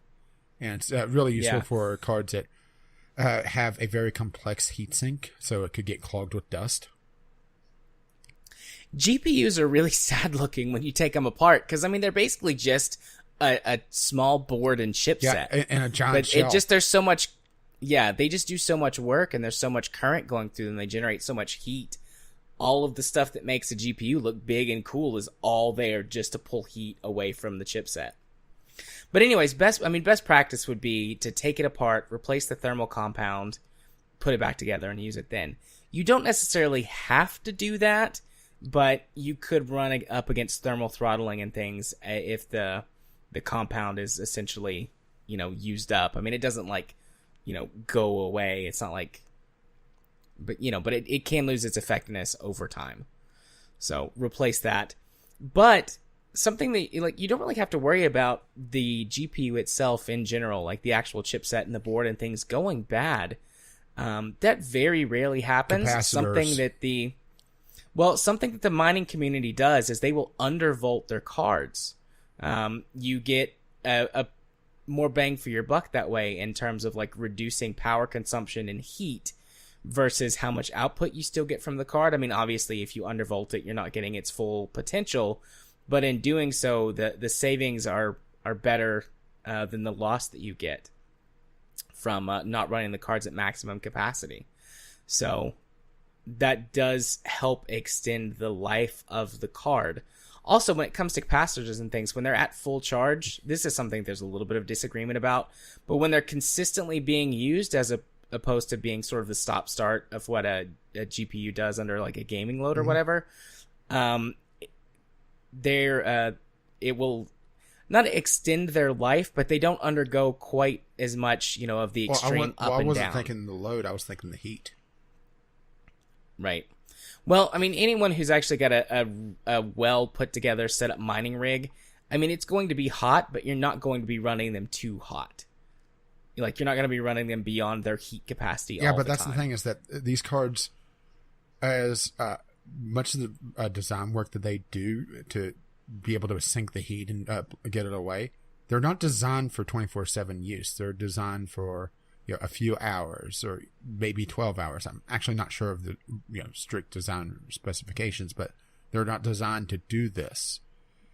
So I do think that there's if there's any flaws in the design of the card, a mining rig will show it a lot sooner. And that's the thing. And you may see miners starting to drop a lot of cards, and that would be suspicious. And I would recommend against getting at least those cards. But that may also drop the price of the first market cards. So you could just get them from the manufacturer directly, because the miners will no longer be buying up all the cards and jacking up the price. Yeah. I mean, it is a bit of a gamble, but sort of I would say the production average, like in general, the quality for something from, AMD or NVIDIA, like your mainline graphics cards, they've got high enough quality standards that in general, you're probably going to be okay along those lines. I mean, again, this is sort of anecdotal evidence based on my own experience and the people that I've talked to about it, with a little bit of, additional research to shore up the areas that I wasn't 100% sure on. So, I mean, if a card does have flaws, like, you're always sort of playing that lottery. But if you can get a card for maybe, well, I mean, ultimately, your budget, your money, your value, I would say if you could get a card for, in total, all said and done, after you've done sort of what I would recommend, like the mandatory flame fan replacement. I didn't know they. Well, to be fair, usually these are AMD cards, so flame may not be far off. But after you've done the mandatory fan replacement and the recommended thermal compound replacement, if you could get it for 50% or less of its current market value, I think that's a pretty good deal. But again, you know, your mileage, one, may vary. You are, playing a little bit of a lottery here. You kind of always are with used parts, but any once you get a card, you've been suspect of it being in mining, you replace the fan, you replace the thermal compound. If it had any warranty left at all, it's now gone because you've taken it apart. So you've got really no backup on that. Actually, buying from eBay is pretty good with their consumer eBay is guarantee. Surprisingly consumer friendly. eBay is extremely consumer friendly. Outside of eBay, though, I'm not sure if I would, do not use Craigslist. You're fucked. Yeah, don't use Craigslist. You're fucked in that respect. I would say don't use Craigslist, but 50% value or even less, I think that's a pretty good deal. And if that's worth the gamble to you, then totally go for it. So there you go. Sort of a basic, should you buy a used graphics card for crypto miner, or that might be from a crypto miner? Maybe. You can, maybe. I mean, it's not, if you get the right deal and you're willing to put in some work to make sure that the basics, are taken care of, so that your card's not gonna, break down and overheat, like the one mechanical component and then the potentially wearing out thermal compound. I mean, I think it can be worth it if you get it for the right price and are willing to do a little work. Yeah, I would say that it's more for the high level enthusiast. I realize once you're building your computer, your own rig, you're already pretty much at the enthusiast level, or that general area. But going whole hog on this and completely tearing down a graphics card to be able to swap out thermal compounds and fans, especially if it's not a card that's really supports swapping out the fans easily, then you're getting to some crazy shit. Then you're on my level. I've done that before. I've just for funsies, I tore apart an older graphics card I had and put it back together. But the only thing left from here is soldering together your own custom boards and stuff. That's about all that's left. Once you've taken apart a GPU or taken out a CPU diode to play with it. See, I've never done that. I did have to, on my old computer. No, it was actually this one. It was the original processor for the one I'm currently using. I got a well, it was originally on loaner, but CPU to just get it up and running. Well, the guy sent it to me, and he didn't send it packaged all that well. So I got the CPU, and a good quarter of all the pins were bent. So I ended up spending a couple hours bending all the pins into a somewhat straight shape, and actually got the damn thing to work. Nice. I wouldn't have even bothered. I would just been like, hey, this showed up with like all of its pins bent. I'm just gonna send it back. I don't want to break it trying to fix it. Like, I don't think I would have done that. No. This was, it was going to be a few weeks before I was able to get a different processor, and this was him, not even bothering. It screwed up. Don't even bother. And I had nothing better to do. I wanted to see if I could do it. Nice. I mean, that's why I do half the shit I do. Like, can I do this? Can I figure it out? So, I was, I don't know if I mentioned this on the podcast or not. I think I told you. I fixed my minion's, her husband's Xbox controller. Oh, yeah, you did mention that. Yeah, I tore it down and I desoldered and resoldered some new rumble, the little rumble motors into it because they had burned up. My soldering job was a mess. I'm not very good maybe I should get a soldering at making gun. pretty solder. And be able to do some electronic repairs. Because the little nebulizer diffuser that I had, it died actually on Black Friday. It was like, the corporate gods are telling you, consume, because my diffuser broke, and my credit card company emailed me saying, hey, guess what? We're giving you a higher credit. Nice. I don't do very much soldering. I want to do some more. I didn't even send it in a warranty. I just emailed them saying, hey, I think the fan seized on it. I could see the, it's a ultrasonic one. So, it's like the water fountain. I could see it producing vapor, and all the lights on it work. It's just there's no airflow, and it's tough to see, but I think the fan is seized inside. And they said, oh, well, all right, I'll send you another one. So probably some sort of design flaw.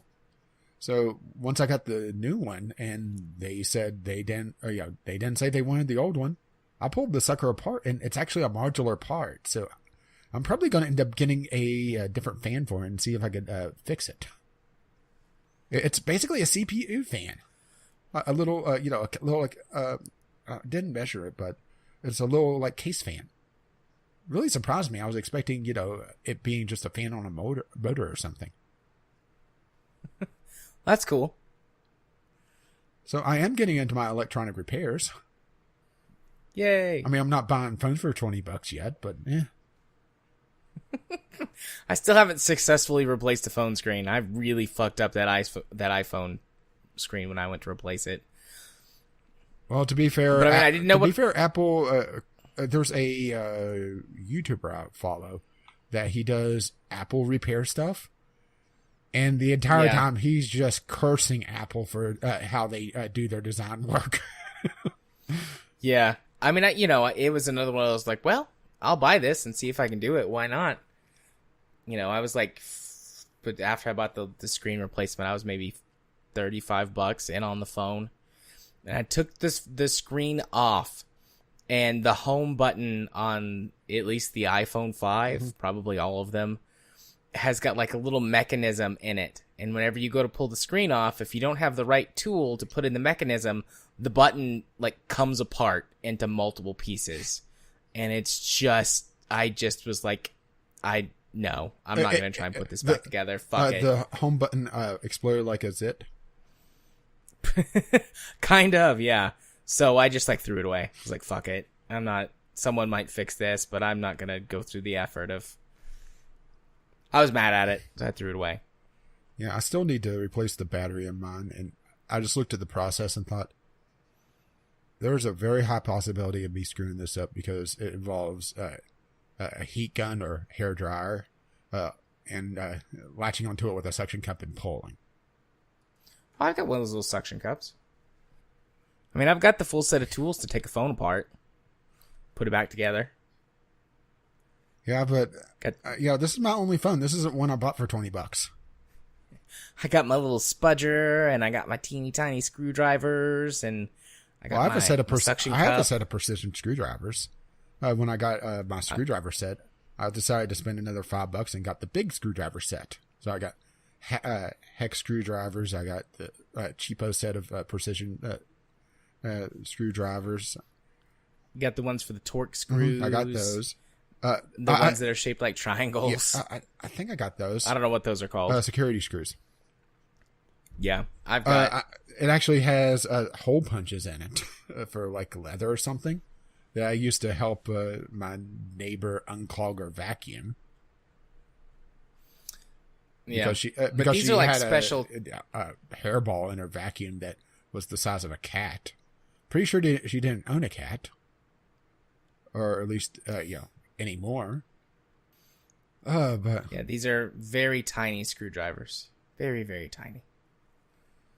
But I think we're done on this topic. So if you wish to contribute to the community corner, you could send an email to us, vgopodcast@gmail.com. Assuming that still works, right? Or you just tweet it to us at VGL Podcast on the Twitter. So, assuming you don't have to hit the elevator music. Yeah, no, I'm good. We'll fly through this discovery queue and okay, well, it'll be my bedtime. Speaking of flying through the discovery queue, instantly a game. You always get one instantly. Well, I also pull up my discovery queue and have the first game loaded whenever we bring up the music. But my first game is usually a pretty good one, and it holds true again, or at least I should say a pretty good looking one. Mutant Year Zero: Road to Eden. I'm just going to. Oh, I've seen that game here lately advertised. That looks a tactical adventure game alley. Combining the turn-based combat of XCOM with story, exploration, stealth, and strategy. Sounds very interesting. Yeah. There are some people saying in the reviews that it has some balancing issues and some strong difficulty spikes. But it's also I would say, in the AA price range. It's released recently, and it's released December 4th for $35. So there's a good one right off the start. Yeah. I need to change a setting. I changed it for the Game Awards, and I ended up not watching on Valve or on Steam. I changed it so I was not seeing broadcast, but now... So, you got one? Yeah, I'm copying the link in right now. Gotta get down there. Oh, yeah, get down there. Override Mech City Brawl. I actually have review code for that. Oh, nice. It's a mech game. Yeah, it's a brawler. I have that actually already in my library. I didn't get around to play it because I've been busy. I've been busy behind the scenes. Nice. I've been a busy little bee.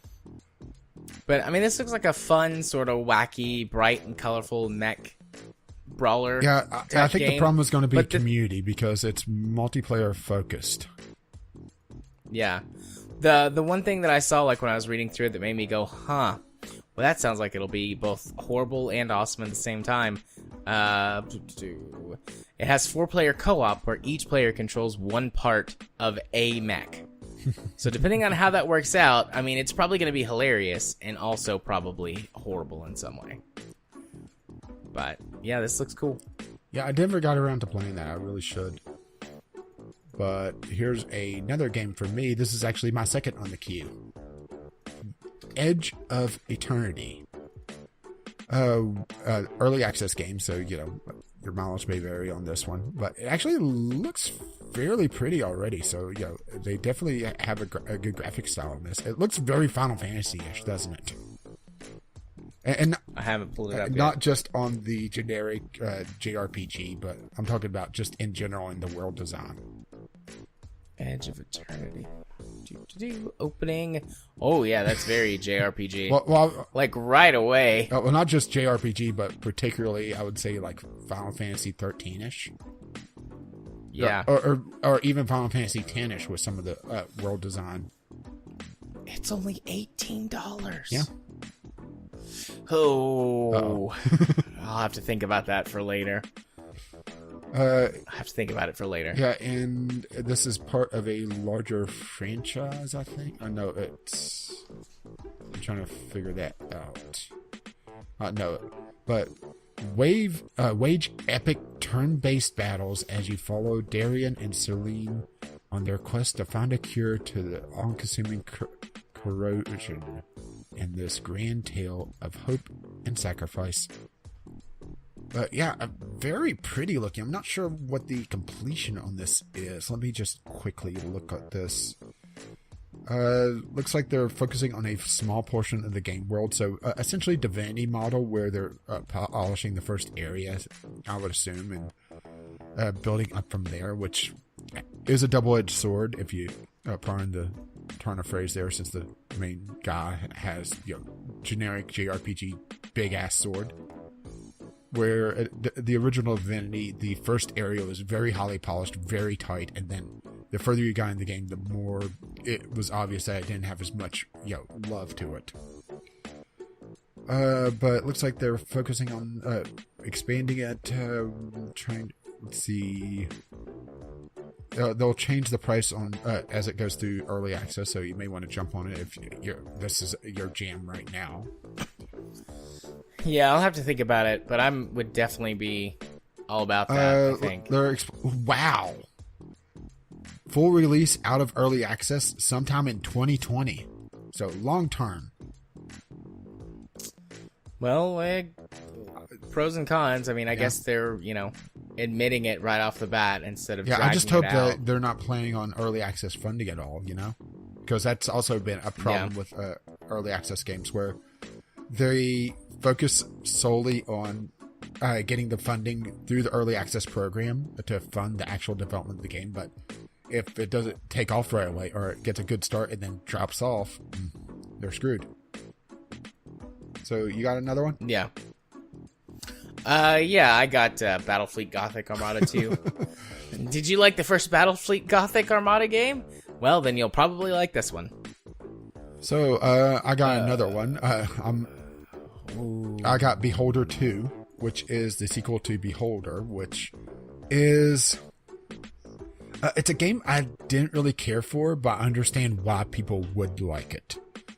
It's essentially a apartment manager mixed with Papers, Please, where you were spying on your tenants to determine if they are breaking laws for the regime. And while doing that, you had some moral choices on, do you turn these people in because they're not bad guys, they're just happen to be breaking the law of the day. And as the game progresses, the laws got more and more complex. And I'm not sure if Beholder 2 continues that theme, but it does look like it does. But if you liked Papers, Please, you'd probably like this. So, just throwing it out there. It's not my thing, but yeah. Anyway, it sounded like you were excited for something. Yes. Phantom Brigade. Phantom Brigade. Almost said it twice. This is a tactical turn-based mech combat game with, they say, in-depth customization of your mechs. This reminds me very much of Front Mission, the older Front Mission when it was turn-based, at least in the way that it looks, both in design and things like the way that the game seems to be presenting itself. And the couple of screenshots that they've got about, like, your mech bay and stuff like that. This makes me very happy, obviously. I love my mech games. I'm a big stompy mech games. So, yeah, I'm very much into this. It's launch date to be determined.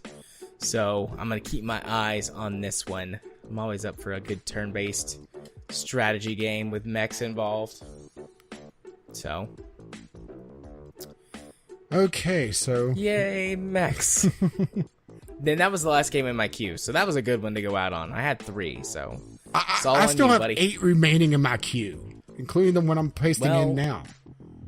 My queue was a lot of hot garbage with several. Well, that's because you very play hot good bright garbage. That's spots. because you play a lot of hot garbage. I've also been through 12,000 games or something like that So, on the War of Rights. Discovery queue. War of Rights is a first-person multiplayer game with a focus on historical accuracy, set during the Civil War. Interesting time frame, all things considered, because you don't really see that many, especially with historical accuracy. And the game looks damn impressive already for being an early access title. Now, the question is, does it have the community? Because early access, right? Yeah. But This looks interesting. if you could get a group together for it, it'd be really impressive. It does seem like the game's still very rough though, but it looks pretty. But just because it's an early access niche title, I don't expect there to be a community for this. So unless you're willing to build one yourself, then this is going to be one of those just tragic wayside wastes, to be perfectly honest. And I'm trying to get the highlights for the rest of my queue. I know. What is this? Okay. This looks interesting enough. So I skipped a couple that, if you weren't done, I would have probably grabbed. But Sierra 2, The Shattering, which is a Civilization-like from the looks of things, with some sort of battle system as well. This looks really, really, really weird. It has built-in editors for the event. Well, let's just read the snippet part. In the Darklands, inspired by Slavic myth, life is a struggle to survive against ever-increasing odds, be it natural or malevolent. Can you lead your flock to prosperity in this innovative blend of Forex strategy, RPG, and card game? Okay, you have my attention. That sounds weird, but in a good way. Well, why I stopped was one of the screenshots shows the battle not playing out, just little figures bashing against one another, and whoever has the better numbers wins. But actually having for lack of a better term, I would say Elder Scrolls the Elder Scrolls game or card game, where it has the multiple lanes. Yeah. Or multiple lines. Having that type of screenshot for a battle. Because I don't want to just call it Hearthstone and be done with it. It's not Dark Souls, so it's not all-encompassive of being a card game. But I just heard my kid's door buzzer. Uh-oh.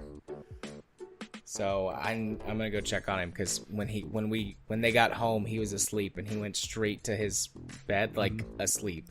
So he's probably gonna be a little confused. You go ahead and finish up, and then I'll be back and we'll wrap up. All right, the well, I'll show. stop on my next game. Anyway, since you were gone, I was able to get a little bit more time, and I would have skipped this game otherwise. But Battle Princess Madeline, essentially a love letter to the old Super Ghouls and Ghosts. Very hard hack and slash platformer with some actually fairly impressive pixel art on it. And some cutscenes. Essentially just take Super Ghouls and Ghosts, replace the male protagonist with a female, and give her a ghost dog and some proper story cutscenes. And you have the Battle Princess. And according to the Steam store page, actually has a story mode by a professional children's author. So it sounds interesting, at least. Sounds fancy. Yeah, that was the. I don't like it, but it sounds fancy. Oh, did you ever play the old Super Ghouls and Ghosts? I did not. I didn't play much of them, but very entertaining, but very difficult game. But that was the last game on my queue. I got to the last game and I sat there and looked at it because, I had time. But yeah. Gotcha. That is the end of the Discovery queue, which leads us to the part of the podcast where you go first. Indeed. So if you want to see the few random smatterings of things that I post on the YouTubes, you can do so by searching for my YouTube channel, Gaming Psychologist. If you want to follow me on Twitter, where I tweet about all kinds of things all the time at random intervals, you can do so by following me at JMA4707. And if you want to be my friend on Steam, where we can chat, I like to chat with all the lovely people and accept all the lovely friend requests from said lovely people. My Steam username is jarthur4707. Hit me up, ask me some questions. Who knows, maybe your question will be featured on the show. By the way, Eric, I'm blanking on your username right now, and I'm too lazy to go look it up. I think it's like Awesome Eric, or so he's not Eric the Awful? Something like that. No, that was actually a Ray Stevens song. Gotcha. But he was the person who asked the question that I answered in Community Corner today. So I interrupted multiple times during your answer. But if you wish to let him know exactly what episode of the podcast you're coming from, the password for this week is Failure Conga. Nice. That's a good one. Failure Conga. I mean, I came up with it, so may as well use it, right?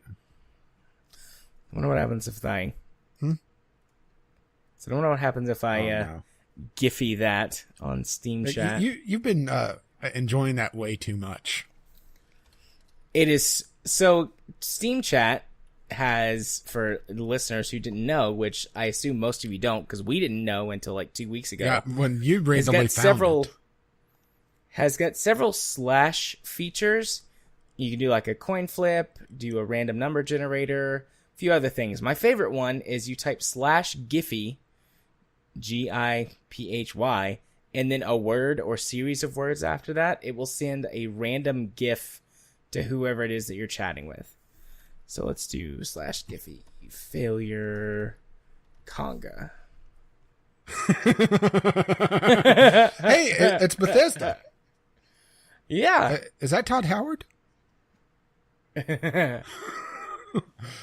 For the visual gag on the audio podcast, it is Homer Simpson in a bathtub trying to scrub failure off. The stink of failure is still on me. Appropriate, I would say. Indeed. So what about you, buddy? Where can they find you on the interwebs? Well, I run a YouTube channel, Gaming with Caffeine Rage, which has had a halting of content in the last, I guess, week or so because, things I can't talk about just yet. So, that and just other projects. So, I will be restarting that. I'm going to get RimWorld back up and running. I do have a couple episodes of Spin Tires in the can, which I will get that, rationed out because it's my fault that we didn't get much done last time because I just ended up just being tired. What are you doing? Aww. I just discovered that one. I assumed the worst on you on that one. Well, shame on you. Can you blame me, really? Can I? Keep talking. Oh, boy. But yeah, I'll be restarting my content, and I really should try to get back up to full capacity because, I've been at just partial capacity for ages now, just not sitting down and doing the proper recording. But Gaming with Caffeine Rage will be coming back up to full power before too long, hopefully. At least, at worst, after the end of the year. So, but that's not too far off, actually. Speaking of content that I'm not doing as much as I should, I also have a Twitch channel, twitch.tv/caffeine_rage.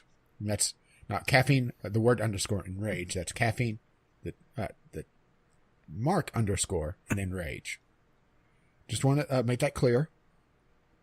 Where I will stream occasionally. I intend to do some more Grim Dawn. Also, any games that I get review code I may do. You're trying to spoiler your Giphy now, but you can't. Yeah, but it doesn't work. It doesn't work. And that's what you think for that. Indeed. But I'm planning on doing some more Grim Dawn and to be able to talk about it either in the next episode or after the beginning of the year. And some other random games. I have some review codes that I could do, and we'll see what pops up there. But if you wish to, if you don't want to hunt down my channel but want to know when I'm streaming anyway, I'll also tweet out occasionally when I'm streaming or my other random thoughts. That's over at Gaming with CR. I'm actually about a year behind on my memes because I just did a perfectly balanced meme today. Because I was rather frustrated trying to rebalance my checkbook because, I bought a few things from Amazon and Amazon breaks purchases down by vendor. And that's annoying to try to double check things whenever you have one order and you look on your bank statement and there's 7 different transactions and you're trying to figure out just where you forgot to carry the 3. Yep. Glad I don't really have anything to do with that. I mean, if Katie ever wanted to like just fuck me over, I would be screwed. She has like, I mean, I don't know any of our shit. I trust you, babe, completely. Just doing this whole life thing together. Anyways, yeah. Got off my spiel there. Let's see. But yeah, tweet out occasionally, just random things, random thoughts. And also I tweet out when I do my Twitch stuff. So you can follow me over there to see what I'm up to. And speaking of up to, well, we are up to the ending. So that means I scroll all the way back up to the beginning of the document because that makes a lot of sense. Once again, if you wish to contact us, you could do so vglpodcast@gmail.com with your letters, voicemails, gaming-related topics, or questions, or just tweet them to us over at VGL Podcast on the Twitter. Our lovely, lovely patrons help pay for this podcast. And by help, we mean completely, right? Absolutely. Patreon.com/VGL Podcast is our Patreon campaign. And we really should update that. We've been meaning to for ages. For more tiers and to rehash some of the tiers for more interesting rewards. We actually talked about that ages ago and we never implemented it because we meant to have another business meeting and never got around to it. Whoops. Really should do that soon. Probably around the first of the year though, right? Because holidays. Yeah. But check out over there to be able to see what you could do. Or if you wish to check us out, if you're catching us through just some random memes as we float around the internet, our website is vglpodcast.podbean.com, which hosts the RSS feed as well as our show notes, but you can find us on iTunes, Google Play, and all sorts of places. And there was it was Amazon that was doing a podcast as well recently. But we needed to get on that, don't we? Pandora. We're not. I've looked into that. We're not big enough? No, they make it convoluted and difficult as hell to sign up. So I just I looked into it and I haven't taken the time to go through the process to do so yet. Well, speaking of the process, let's continue on. Our intro and outro music is On the Ground by Kevin McLeod, and our Discovery Q music is Doobly Doo by the same artist. His work can be found at incompetech.com, and as always, as his lovely music starts to roll across my voice, bye-bye now. See ya.